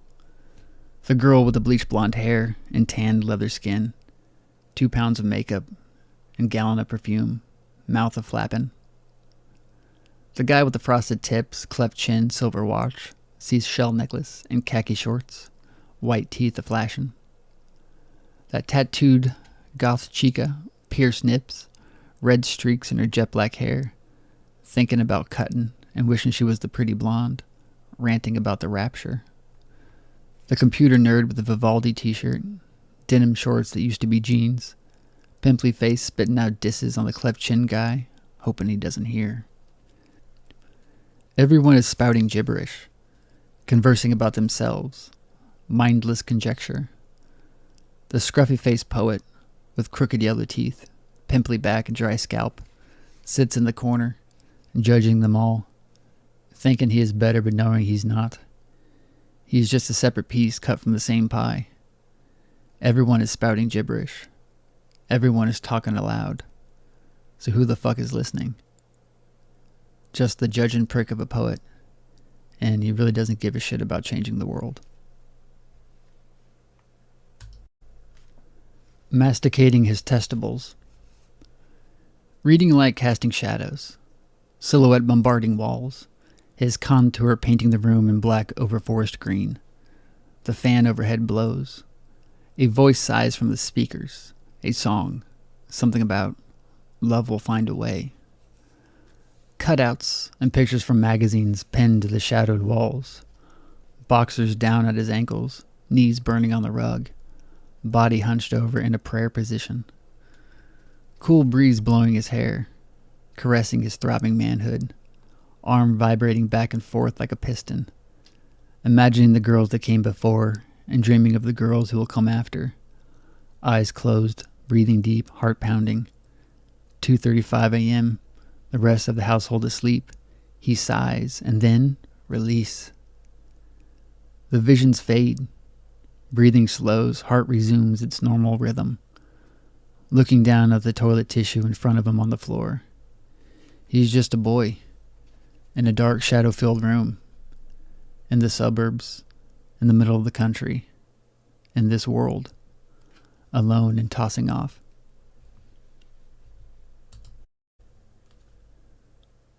Cathedral. When I see you, I know you're truly happy. But often, I can see something, someone, banging on the back of your stained glass window eyes, begging to be let out, begging to be heard. But you keep them trapped and don't let them utter a single word. Understanding Thursday. Tears watering the land and constantly fading time. So I give in to the darkness. I want to burn my memories. Fuck a cheerleader. A bottle of rum and some reefer to make the day begin. Fuel my rage with your lyrical sex. Eat me and enjoy. I just want to know you on the battlefield of creation. Years may pass before I earn either.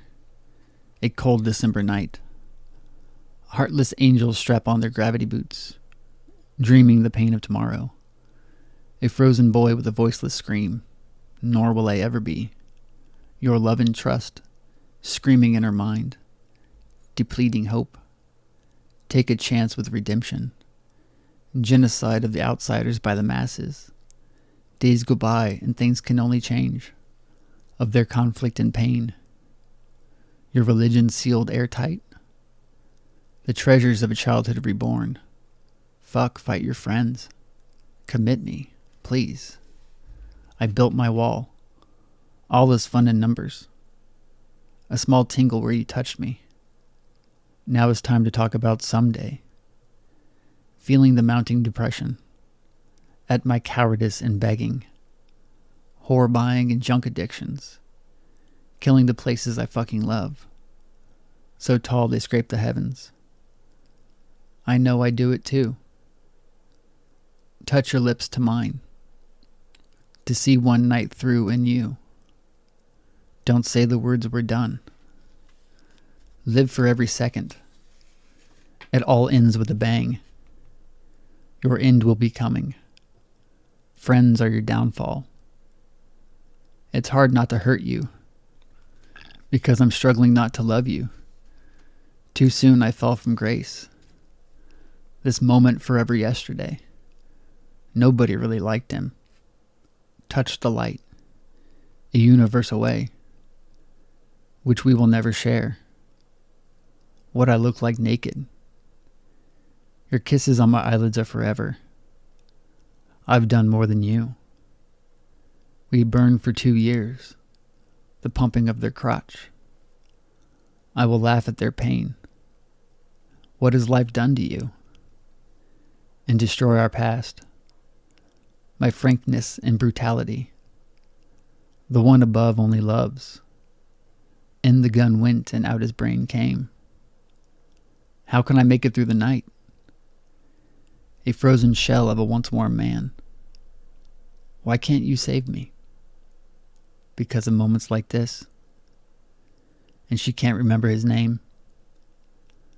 I held you and kept you warm. And losing you. It brought my past back to me. I love knowing that we earned this. Only together for eternity. His feet dangle from above. Why wait till I'm 3,000 miles away? Teen blood fills flasks.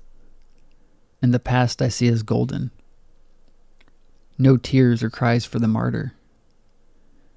You end our midnight trysts. And together we were made impure. In his face I stick my rage. In his paradise all will be behind you. Forget their dreams and dance. All I've done is think about you. Everything in my life is a story. And you don't seem to care. To that guy's house. And she was. Crescent moons on gravy trains. And bombed tenements in far-off lands. And left me with a sticky face. As I've left and you love another. And now a new generation does. Of deceptions and lies. I'm a 45-year-old virgin in rehab. I think execution should be an Olympic sport. Graced by your stars above. Is a mere discretion or sheer indifference. Why we fuck and why we share. And all things said. Wishing to always be young. I don't doubt a dazzling bride you make. It is atmospheric and mystical. There is nothing in between. I just never stopped loving back then. To check up on the cunts. Or trust fund babies and date rapists. You are my celluloid dream. The angelic hum of a streetlight reminds me of you. Because the stars will look at you. Until we fixed what we caused. And for now, that is all I need to understand. Part 3. Losing a love. Ending a friendship. Coming full circle. Looking ahead. Not wanting to make the same mistakes. Holding my head up high. Fighting a lonely war. A farewell to Kelly. And it begins. The ceasefire has broken. Peace is gone. Welcome chaos. Hanging up the phone and collapsing to the floor. So we're truly done. You were with someone new, doing things with him that you've only done with me. I haven't felt like this in 3 years. I cracked open, heart shattered and lying on the ground, tears escaping, my cries echoing all around. I loved you so much. Now all I have is visions of your body with someone else inside you, and I want to vomit. I vowed years ago to never again feel this way.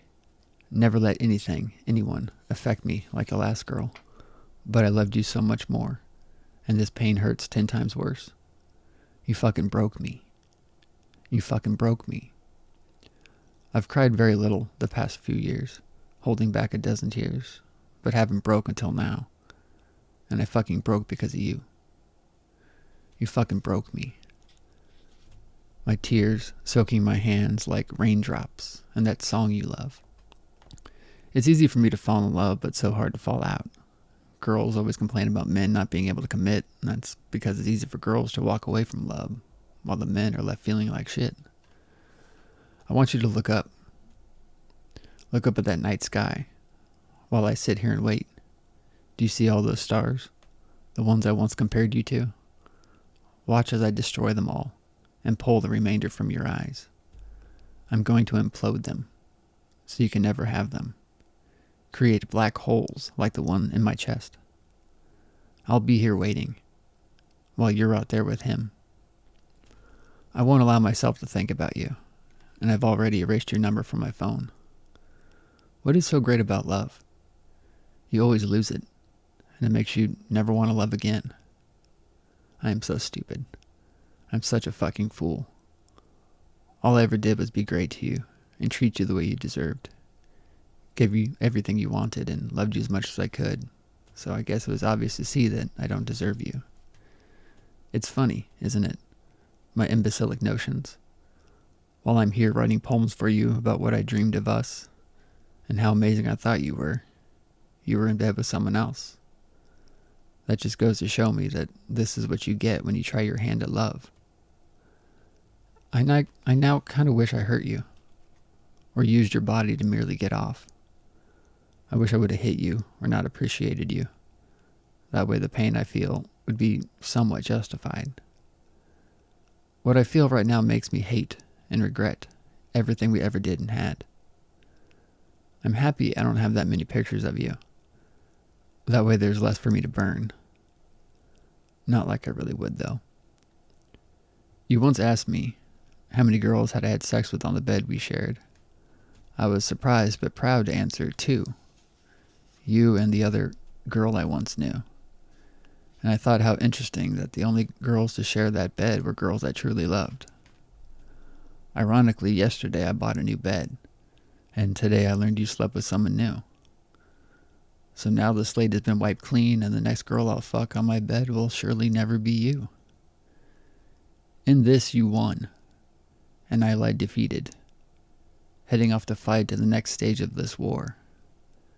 I guess I shouldn't rely on you to save me anymore.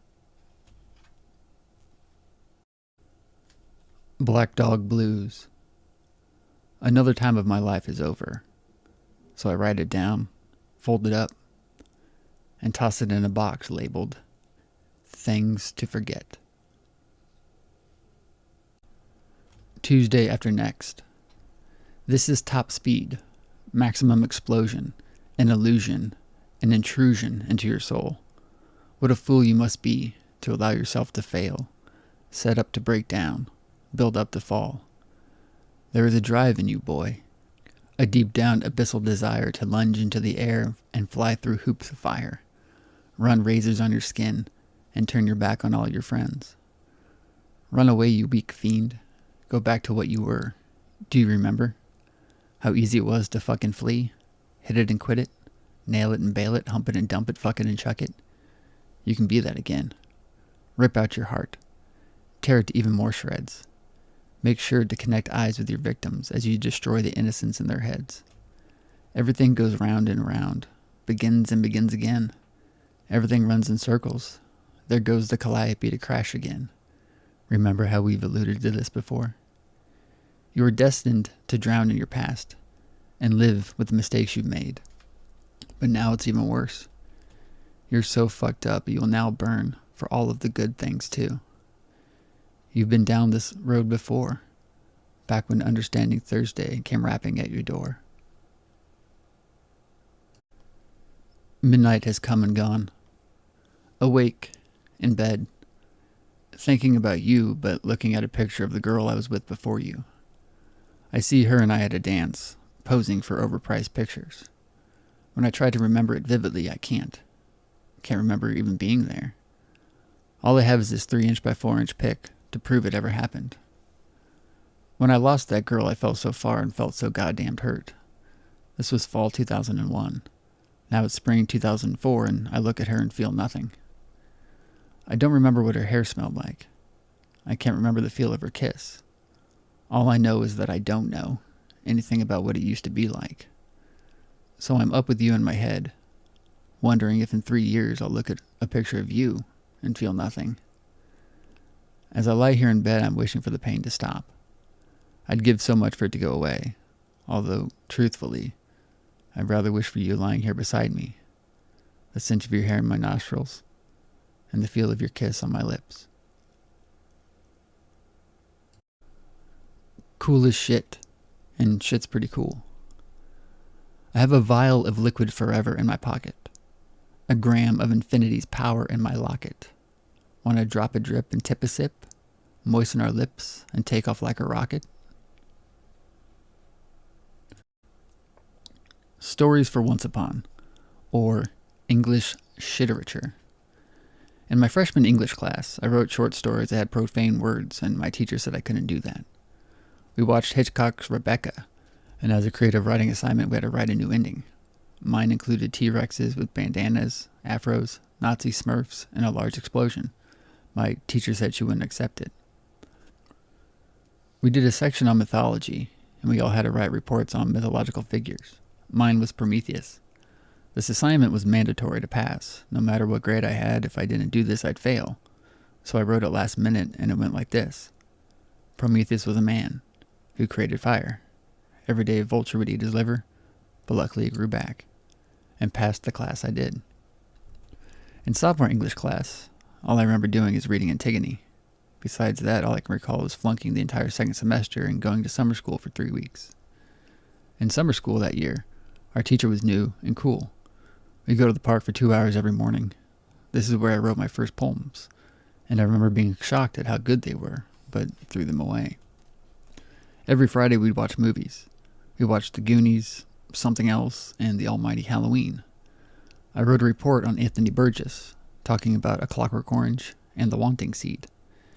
In junior English class, we read The Great Gatsby, and I stole my copy of the book. I still have it. Later found out Tim did the same thing. I flunked the entire year this time, and back to summer school I came. In summer school that year, I went for 6 weeks. We watched Red Dawn, Apocalypse Now, and read a lot about war. This is where and when I wrote my amateur trilogy, Hippothecra, Rembaudas Importante, and Atrocity exhibition. The teacher was hot. In senior year, we read the Canterbury Tales and Beowulf, and I would sit there and dig my nails into my legs, wanting to scream and throw my textbook out the window. One day we had to do a big group project. I was standing at my locker, which is right outside that class. People in my group walked by and said hi. I closed my locker door and walked 5 miles home for no reason. This was on my 18th birthday. A week later, the teacher, who was known as the nicest guy, told me to get out of his class. I was the first person he'd ever kicked out, and that makes me oh so fucking proud. He said I could come back second semester, but I refused. So 6 more weeks of summer school, even after graduating and walking across the stage. This time we read Frankenstein, 1984, and Brave New World. And we had to write a paper, compare, contrast, or compare and contrast. So I wrote a paper comparing 1984 and Brave New World, basing the paper on how much I hated both. I would question the teacher and talk out and act up. I think she was afraid of me. So I flunked 2.5 years of English, and I was first published at 21. Of course it doesn't mean my shit is good, or that I know anything about grammar or punctuation. But at least I had a little fun. 20D. On his way to the health clinic, A car crash decapitated him. Had he made it to his destination, he would have found out he was HIV positive. I guess God is gentle sometimes. I loved being able to say we. Choking on the wires your lives are hanging on. That dreaded sun is dead and gone. My streamlined face still can't stand your winded breath of deceit. Caught up on the airfoil limbs of this body. These eclectic diversions of yours, destined and designed to destroy and turn to rubble all of what we had this time.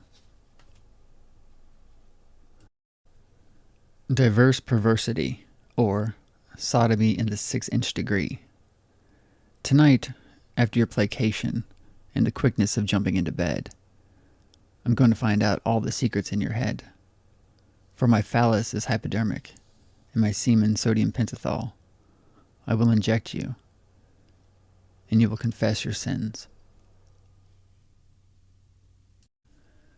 Diary of a Sad Man, or When the Ink on the Quill Runs Dry. Wisdom ruptures like teeth through my skull. In a hole I dug again, must descend and amend these splitting seams while the pieces of destroyed dreams flutter about. Seeing through the morning fog and dying trees, a path through the forest with broken limbs and fallen leaves, I walked into my past once again, seeing that dirty whore in the mirror, my face old and wrinkled, too much for this young man. I don't want to go through this again.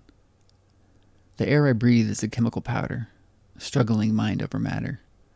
Branches and thorns tear my clothes to tatters, splatters of blood across my face and skin. All of it begins, and I don't want to go through this again.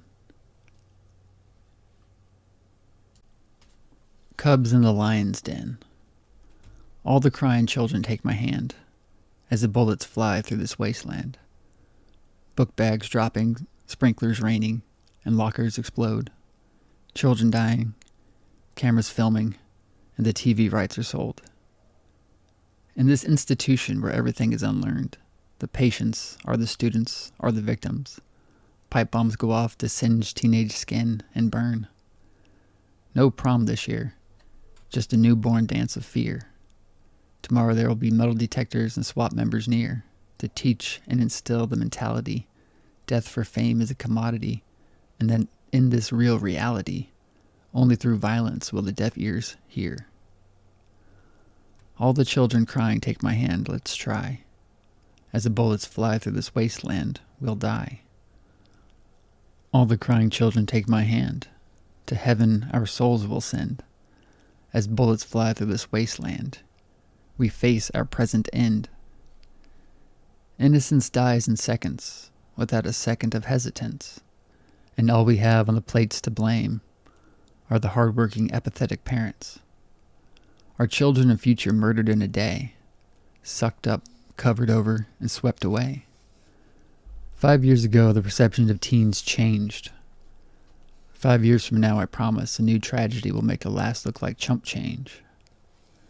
Playground compounds and lunchline processions, choirs on the risers, singing requiems for the freshmen, leather jackets rebuilt with flak, lackadaisical attitudes replaced by paranoia of a two-man, black trenchcoat attack.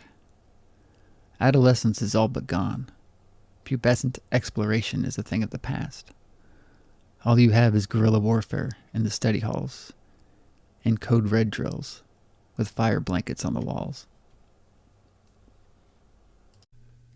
Perverse diversity. Peripatetic evangelism, a corporation that is deemed to dwell. Barbiturate and kinetic alcoholism is sit down to that darling hell. None of this makes sense, so bear with me. Bleeding spleen splitting my sides. Fluorescein illuminating my eyes. There flies the ubiquitous eagle with atrophied wings and those staccato cries.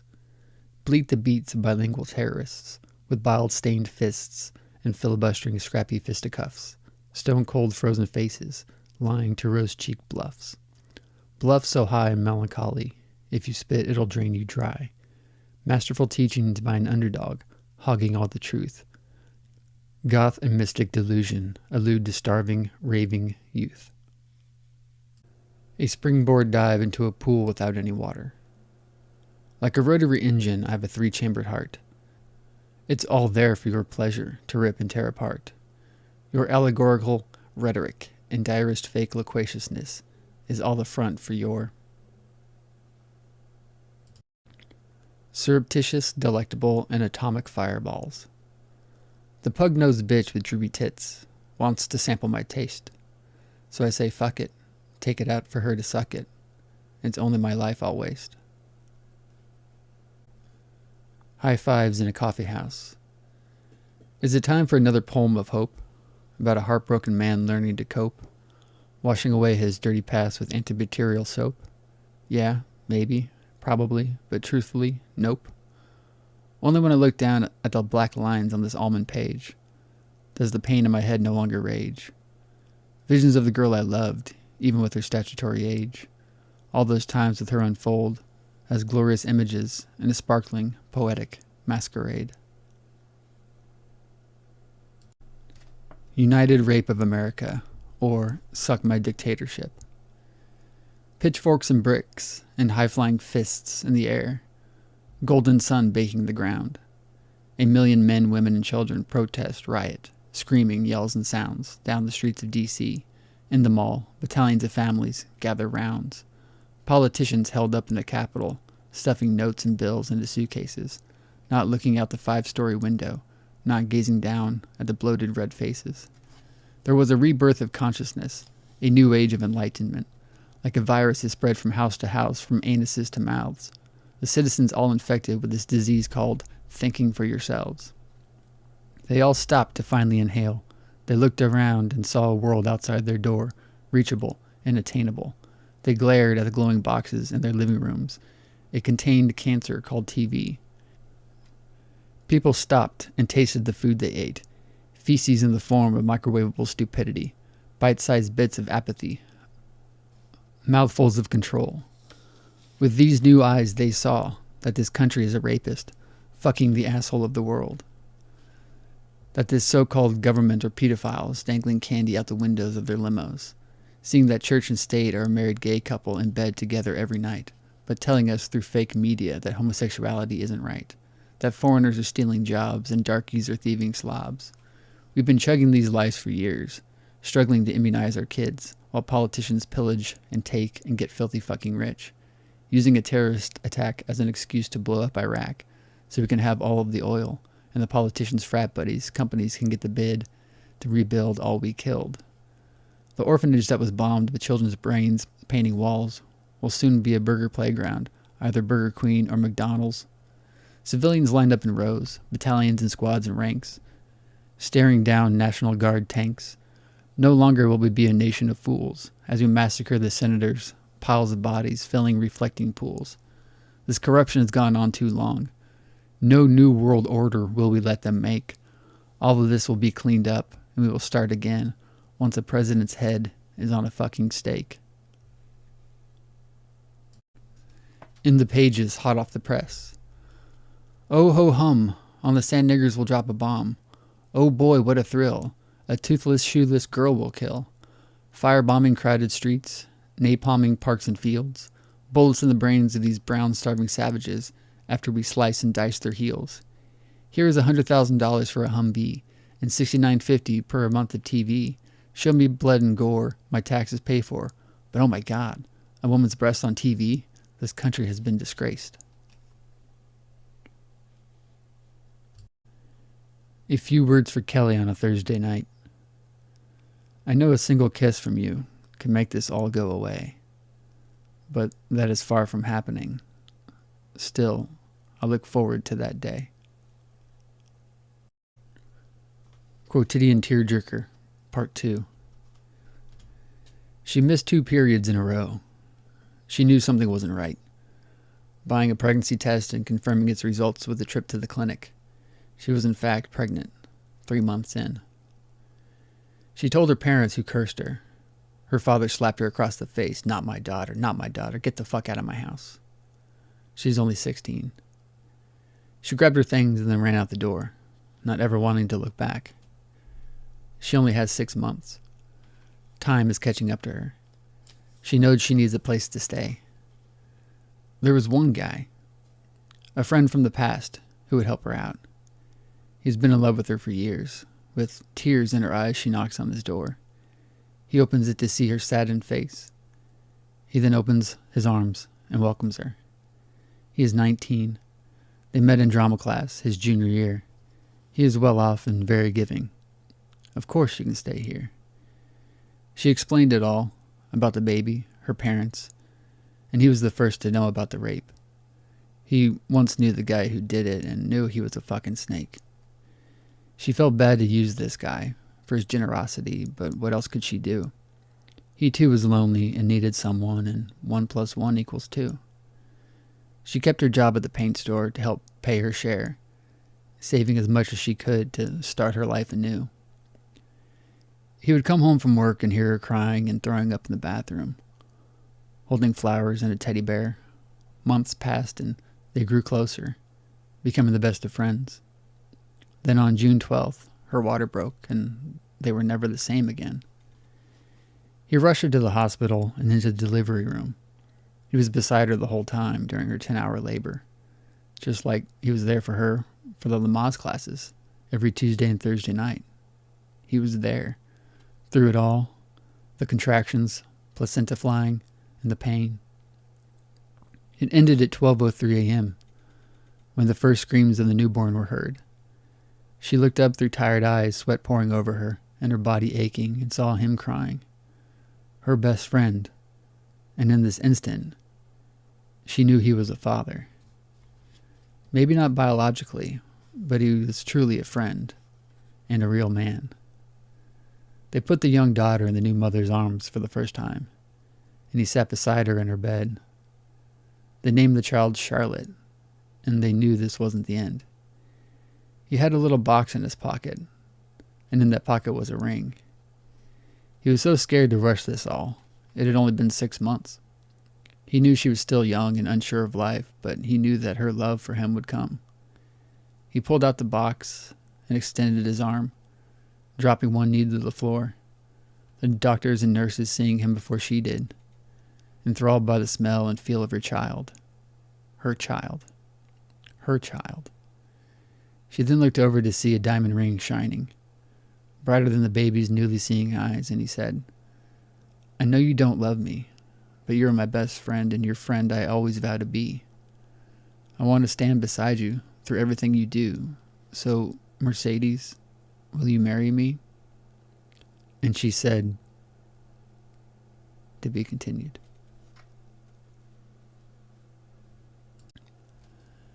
Head to tail euphemisms. Am I to be the excess, the leftovers, the cut frames left on the floor? This is spinning out of control, tires slipping, rain-slick road, pockmarked with potholes. Alone and drunk in this car, no one to help grab the wheel. No matter how destructive this gets, it'd take a lot to make me feel. Am I to be the static charge on the R-rated film, to shock the audience with this electrified celluloid? I don't care how tragic and graphic this all gets. I just want to be spliced back into your life. KMS. No one else got to see my dark and light sides as much as you. No one else slept beside me as many nights as you did. No one else meant so much to me to make me change.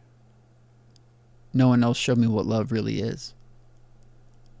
No one else made love to me that felt like it was earned and deserved. No one else has ever fit the vision of my perfect wife. No one else held me so close for so long. No one else coveted me like you. No one else waited so patiently with hope in their eyes. No one else will ever replace you. No one else ever left me when I didn't deserve it. No one else gave up on me like you did.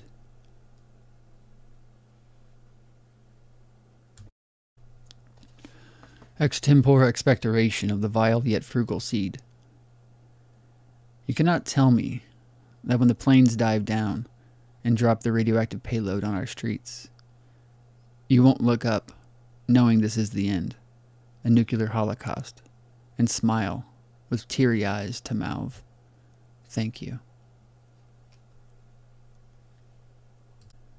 Inhalation. While Ferlinghetti hops between the sheets, feeling for the angel in his bed, I sit crying and writing, trying to forget the angel in my head.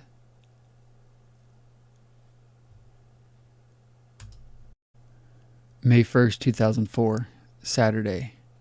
Quote, in the first night in which we lose ourselves and know each other. End quote. I could dream a million dreams and live 1,000 lives just to fathom all that is in the above lines. From The Moving Waters of Gustav Klimt by Lawrence Ferlinghetti. Lackman Estates. May 1st, 2004, Saturday, 2:22 p.m.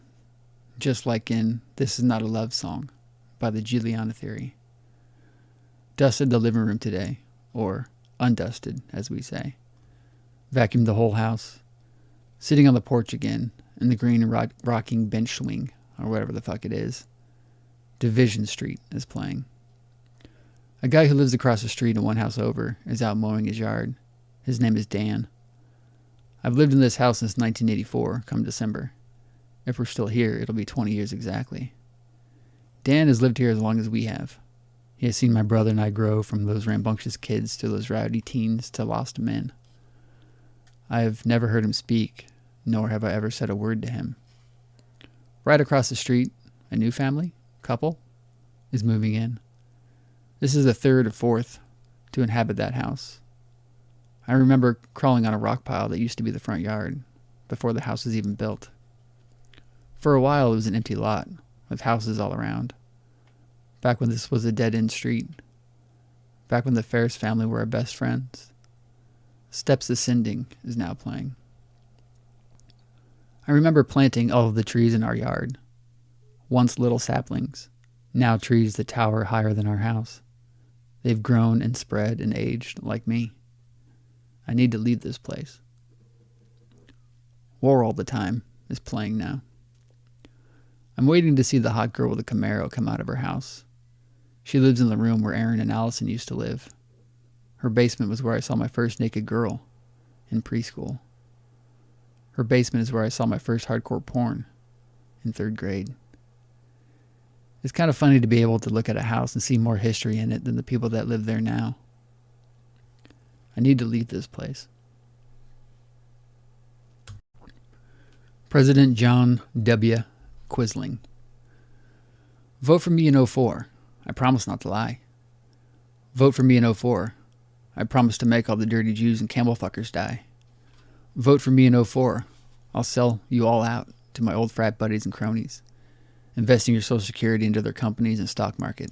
That way they'll be able to build their mansions with 54 lavatories. Vote for me in 04. I'll keep rubbing 9/11 in your face and use it as an excuse to invade Canada. Those hockey-playing motherfuckers have it coming. Why? Well, they pose a threat. You see, they once heard a story about a guy whose friend's cousin's sister's brother's best friend's boyfriend's uncle's neighbor's boss's son's friends read a story about a nuclear program. Vote for me in 04. I'll cut Medicare and all other healthcare programs. I'll cut funding for libraries, schools, and the arts. We'll spend $3 trillion a year to rebuild Montreal. Vote for me in 04. I'll catch Bin Laden and execute him on pay-per-view. But really what I'll do is suck his cock, flip off the cameras, and shit on the American flag, while I laugh and Osama tongues my balls. Vote for me in 04. You know you'll eat it up, all the mud we rake and serve. Vote for me in 04, and I'll give those welfare-collecting single mothers of 5 what those black bitches deserve. Vote for me in 04. I'll allow gay marriages, but only in certain cities. Put all the fags and dykes together and have them register for the Holocaust, Gay Pride Parade, as they march in the streets waving the grand old flag on their way to my ovens. Vote for me in 04. I never saw any combat and deserted to come home and protest, throwing my ribbons and medals over the fence. But I'm still the best candidate you're going to get to be Commander-in-Chief of this country's defense. Vote for me in 04, so you'll no longer have to worry about free speech anymore. Vote for me in '04, so my stormtroop and SS squad can beat down your fucking door. Rallentando. This is for the boy who'll never know me. This is for the boy who will never hear my voice. This is for the boy sitting on his porch or in a dark room under a lonely light. This is for the boy reading the words in this book long after I am dead. This is for the boy who understands all of this. This is for the boy I'll never see. This is for the boy I'm writing for. I hope you're proud of me. A pole without a flag, on a day with a rapturous wind. One of my favorite things to do as a child was to dive into a pool, sink to the bottom and turn around, lying on my back, staring up at the bodies above me, the light's rays beating down. All of what I see is rippling, wishing I could hold my breath forever, not ever wanting to come up, knowing that when I emerge, I would be a man, with no more beautiful rippling images to gaze upon.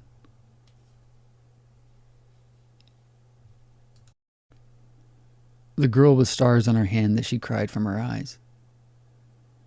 Sitting on the futon where we once slept side by side, I look out the window into the dark world outside these lonely walls. You're out there with someone else in your head. Someone else is putting a smile on your face. I look and see my reflection in the window, and I have no smile. Pulling your teeth from my bloody knuckles. You don't make a difference. You don't change the world. You don't make them remembering you by becoming a member of the crowd. You achieve this all by massacring it. So says the children. The last American eagle is begging to be shot down, for the America he sees is not the one he knows and loves. You're holding on tight to your beliefs of letting me go. You were the rainmaker, leaving me behind to drown in my memories and tears. The runaway. Is it that she loved me or loved her boyfriend, because that is what you're supposed to do? Is it that I loved her? Or did I just love my girlfriend because that is what I was supposed to do? I'm calling out to the girl I love, who has her hands over her ears. Answers to questions you'll never ask. Shut it out. Shut it out, shut it up. Shut it out, shut it out, shut your mind off. Only when I sleep do the visions fade. I think the pills for fighting them off. Sweet, sweet diphenhydramine.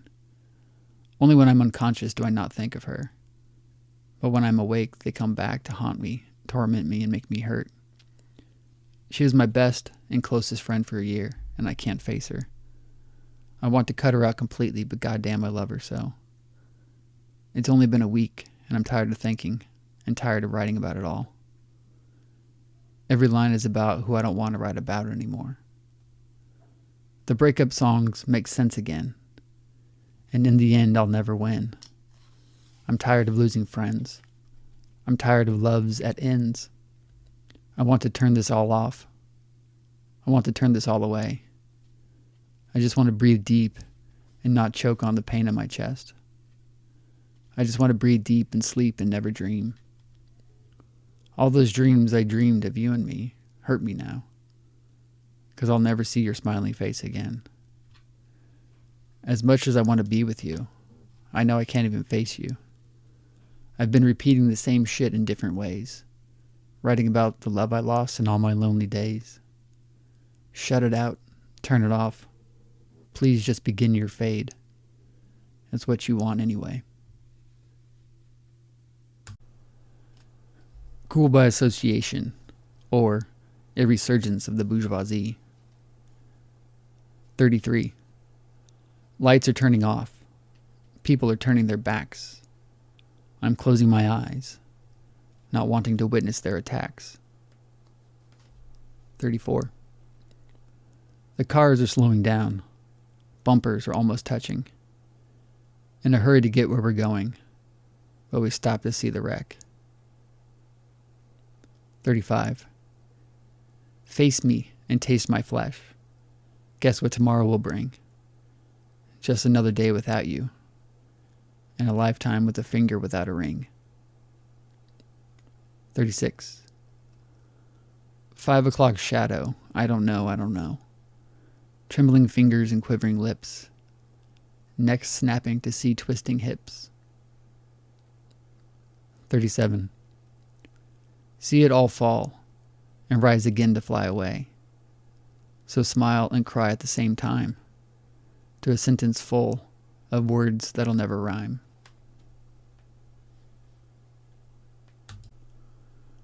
Quotidian Tearjerker, Part 3. She still cried every once in a while about what he did and all she has been through, but everything began to fade away. Her parents came to visit her and their grandchild, sweet Charlotte, and begged for forgiveness, and it was given. One day she woke up and realized that she was, and always will be better than the guy who raped her. She feels so stupid now, to have thought that any of it was her fault. He was the terrible person. Her husband and best friend, Tim, would hold her and kiss her all those weeping nights. They never consummated their marriage until their 2-year anniversary.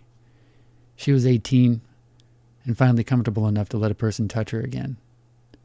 They made sweet, gentle love, keeping quiet, so they could hear their child in case she needed anything.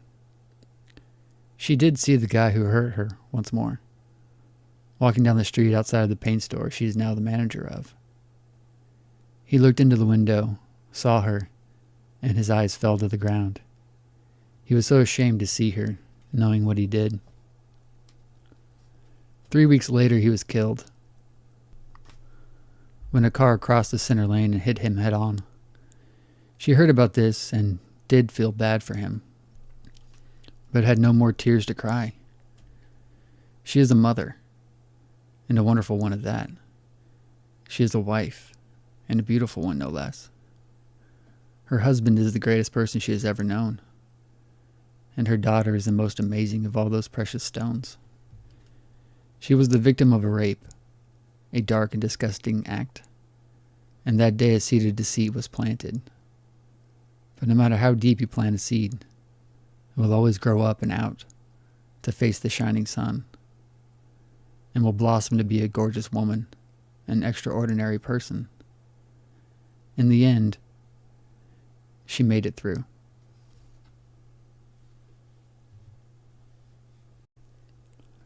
Confession. This book is almost over. I'm surprised by how quick I filled this fucking thing. Understanding Thursday was a damn 6x9 sketchbook without any lines, and writing as big and sloppy as I do, it still took me almost 2 years to finish it. But this book, which is about 230 pages, that's front and back, and having 29 college rule lines per page, I still filled it in less than a year. Written in the bottom corner of every page is a page number. All odd numbers written on every other page. Back on February 2nd, 2004, the page number was 45, which means that from September 18th, 2003 to February 2nd, 2004, I had only handwritten 45 pages. But now I'm on page 202, meaning that from February 2nd, 2004 to May 3rd, 2004, I've handwritten 157 pages. Going to the coffee house a lot and becoming a stereotype helped, and unfortunately, so did losing Kelly. I wouldn't have minded this book taking me 5 years to write as long as Kelly was still by my side, but sometimes you have to stop dreaming. When I began this journey, I knew where the finish line was, but couldn't see it. So I began slow and paced myself, covering every mile and giving each piece the thought it deserved. Kind of, not really. But when I caught a glimpse of the finish line, I just went crazy and burned through all the energy I had. So now I'm mere steps from splitting the tape in my chest, but I barely have the will to do so. I've been rewriting the same bullshit for the last 3 months, not really putting forth that much effort. and I'm not talented enough to write anything really spectacular to conclude this all, and I'm too lazy to go back and redo all of the horrid pieces. I still believe poems are for the minutes in which they are written. This all is concluding and growing weak, but that is how I feel right now. I know that in less than a month I'll be engrossed in my next book, Book 4, and not care much about this one. My works will begin to change, and hopefully they will get better. This is the final part in my growing up trilogy. The work I do from now on I'm going to try and make a little different. Perhaps I'll sell out and start writing poems about trees and gardens and drinking wine with my bourgeois friends. I doubt it too. It has been 6 years, 396 plus poems, many dark nights, a few broken hearts, mine and others, and I'm still here.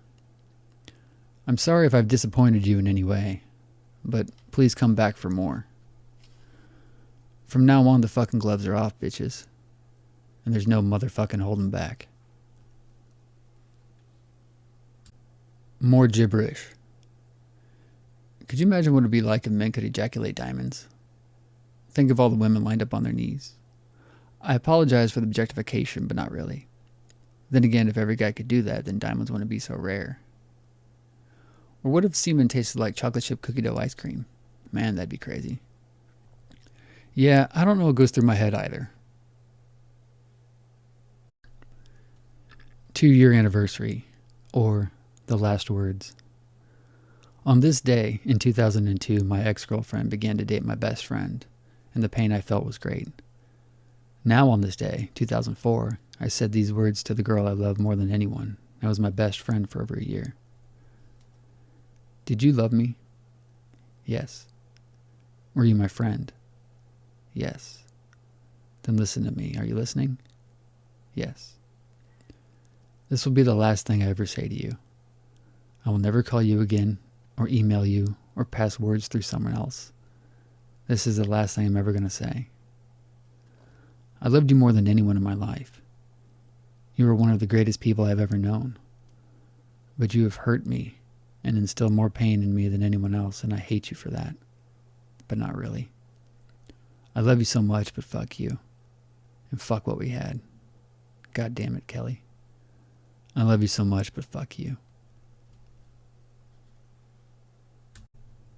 Long way down.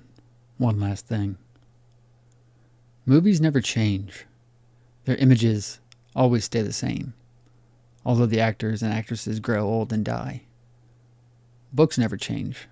Their words and ink stay the same, although the authors may change and adapt and their newer work may be different. Music will never change. The CDs will stay the same. The vocals, guitars, and drums will always remain the way they were on a record, although the artists may die or bands break up. All of these things will stay the same no matter how old you get. Every book, movie, and CD I have will live longer than me and never change. I adore these things because they'll never grow away from me. Tell me they love me, and then leave me. 0396. The Crossroads. I have a warped mind, a corrupted mind, and it has been like that for years. Always looking further and deeper. I don't know why. There's this moment I remember from elementary school. I think it was 4th grade. I was sitting on the ground, outside during recess. Kids were playing kickball, foursquare, and swinging. I was sitting under this overhang. It was winter because everyone had on heavy coats. I was watching this girl, a girl talking to other girls. I had a huge and embarrassing crush on her. Her name was Sarah. She knew I liked her because I always told her and had everyone else in the school tell her as well. I looked at her and I thought, we're all going to grow up. I saw her and these girls and knew soon that they would be growing breasts and having their periods. We were all 10 or 11, so I don't know if girls were to that point yet or not. I saw these girls and envisioned, and not in a sexual fantasy way, that someday soon they'll be touched and lose their virginity. They'd be getting married and having babies. They'd become drunk sorority girls and do disastrous things. They'd grow up and forget their innocence. And of course, boys would grow too, along with these girls, becoming the guys that touched the girls and knocked them up. We all were just kids, with breath steaming in the cold, playing during recess. For some reason, I was a fourth grade kid, seeing all of the things to come. I'm now 22 and past all the things I foresaw. I was looking ahead, but not far enough to see me, sitting alone, looking back at the fourth grade, wanting to do it all over again, but this time do it right.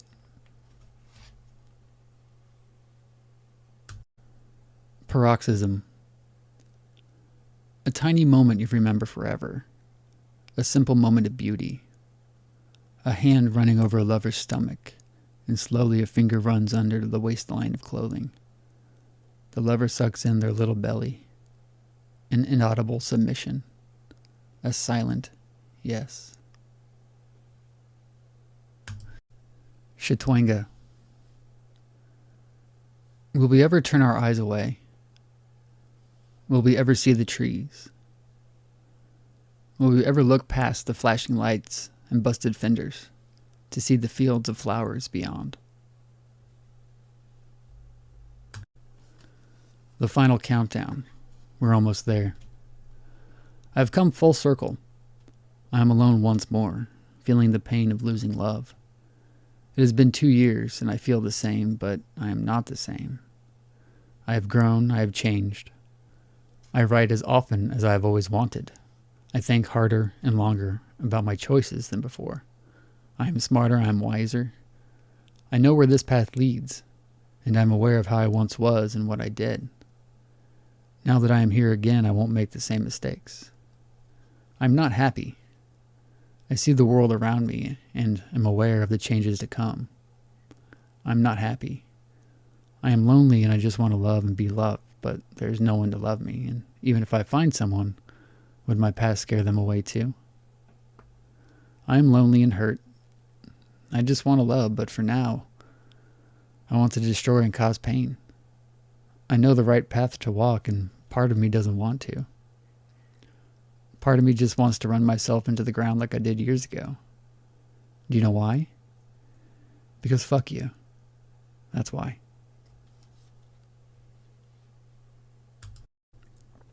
No man of woman born. The story of the bracelet. San Diego, California, June 1998. A Marine Corps or naval base, I forget which one, on Coronado Island, where they filmed The Stuntman. I found a silver ball chain, like the kind dog tags are connected to. I put it in my bag and took it home with me. Since freshman or maybe sophomore year, Kirk had this black leather rope wrapped around his right wrist. It was on there for years, and I always wanted something like that. June 17th, 1998. I cut the bracelet down and wrapped it twice around my right wrist. I remember going to work to pick up my check. That night, a girl I knew from work and who I was kind of seeing came over to my house. Her name was Mandy. We watched The Goonies, and as the credits rolled, we both got naked and I gave her my virginity. I remember being in the push-up position with her body under mine and seeing the chain on my wrist. Driving her home later, I listened to Kashmir and tossed the used condom on the street behind Tim's house. I still have the wrapper. All of this was 3 years before I ever met Kelly, but June 17, 1998 was her 12th birthday.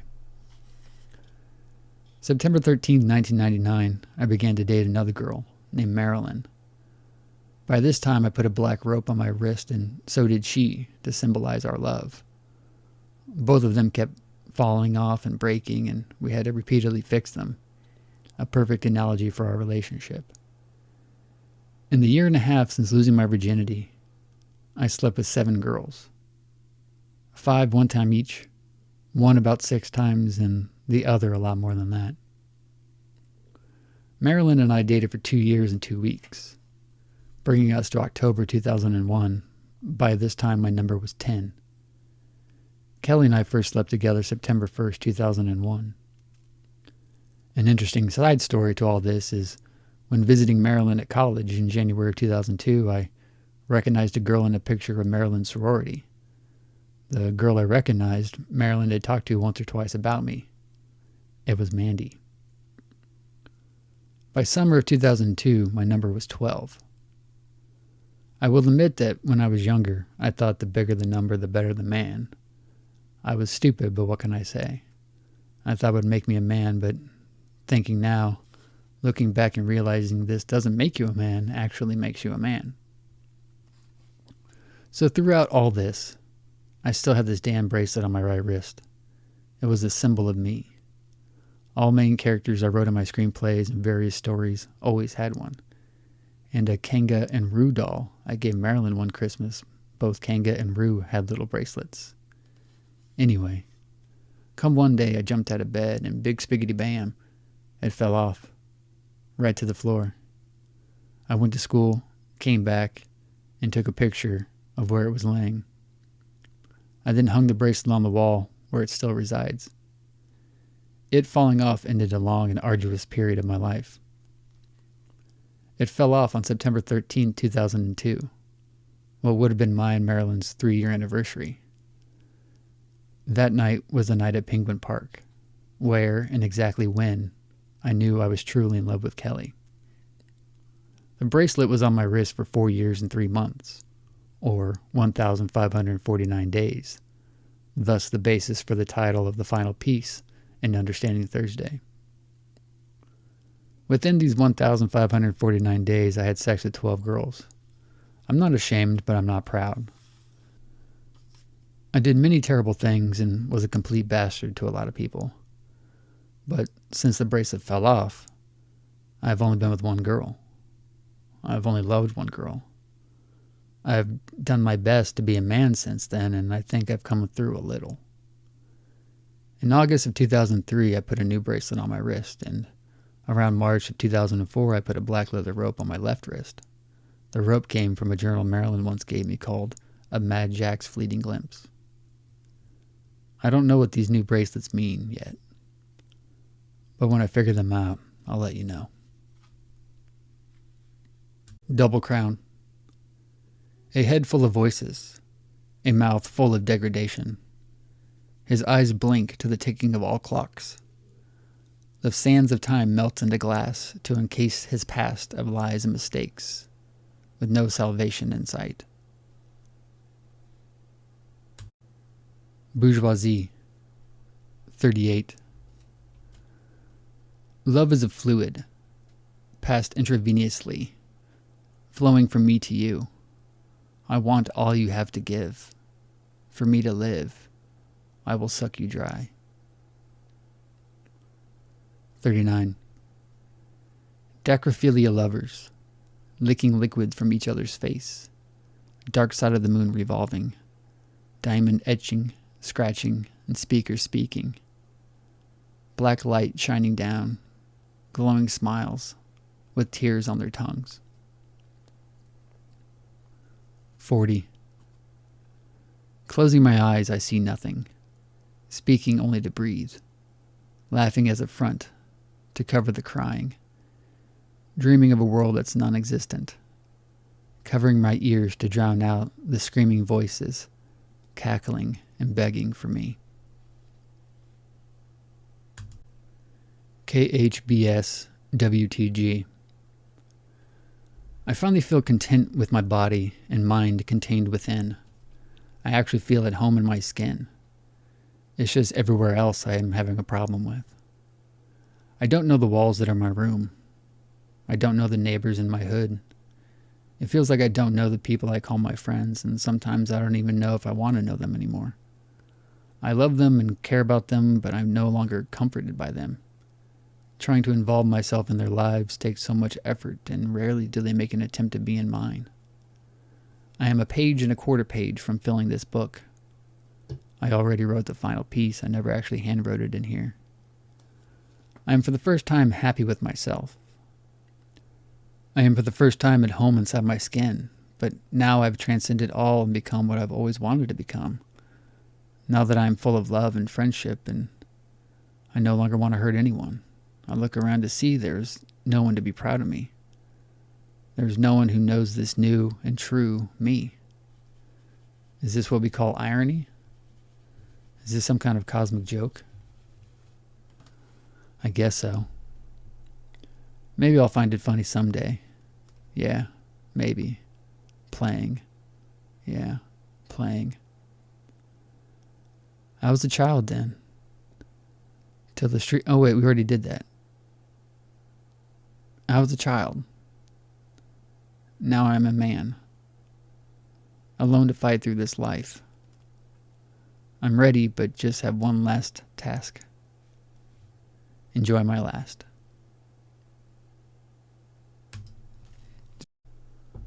Obloquy, or the trilogy comes to an end. Yesterday is lying on the floor, throat slit, and gasping for poisoned air. Tomorrow runs screaming out the door. Our man Tuesday stands, chest filling and emptying, temper rising to never fall. He has a dagger in his bloody hands and carmine eyes. Flames shoot out of his nose and smoke billows out of his mouth. There is no reason, no control in his mind, just chaotic rage. Understanding is dead and gone. He screams, and it shatters his crystal goblets and glass mug. He picks up his stool from his desk and throws it into his shelf of CDs and kicks his foot through the window.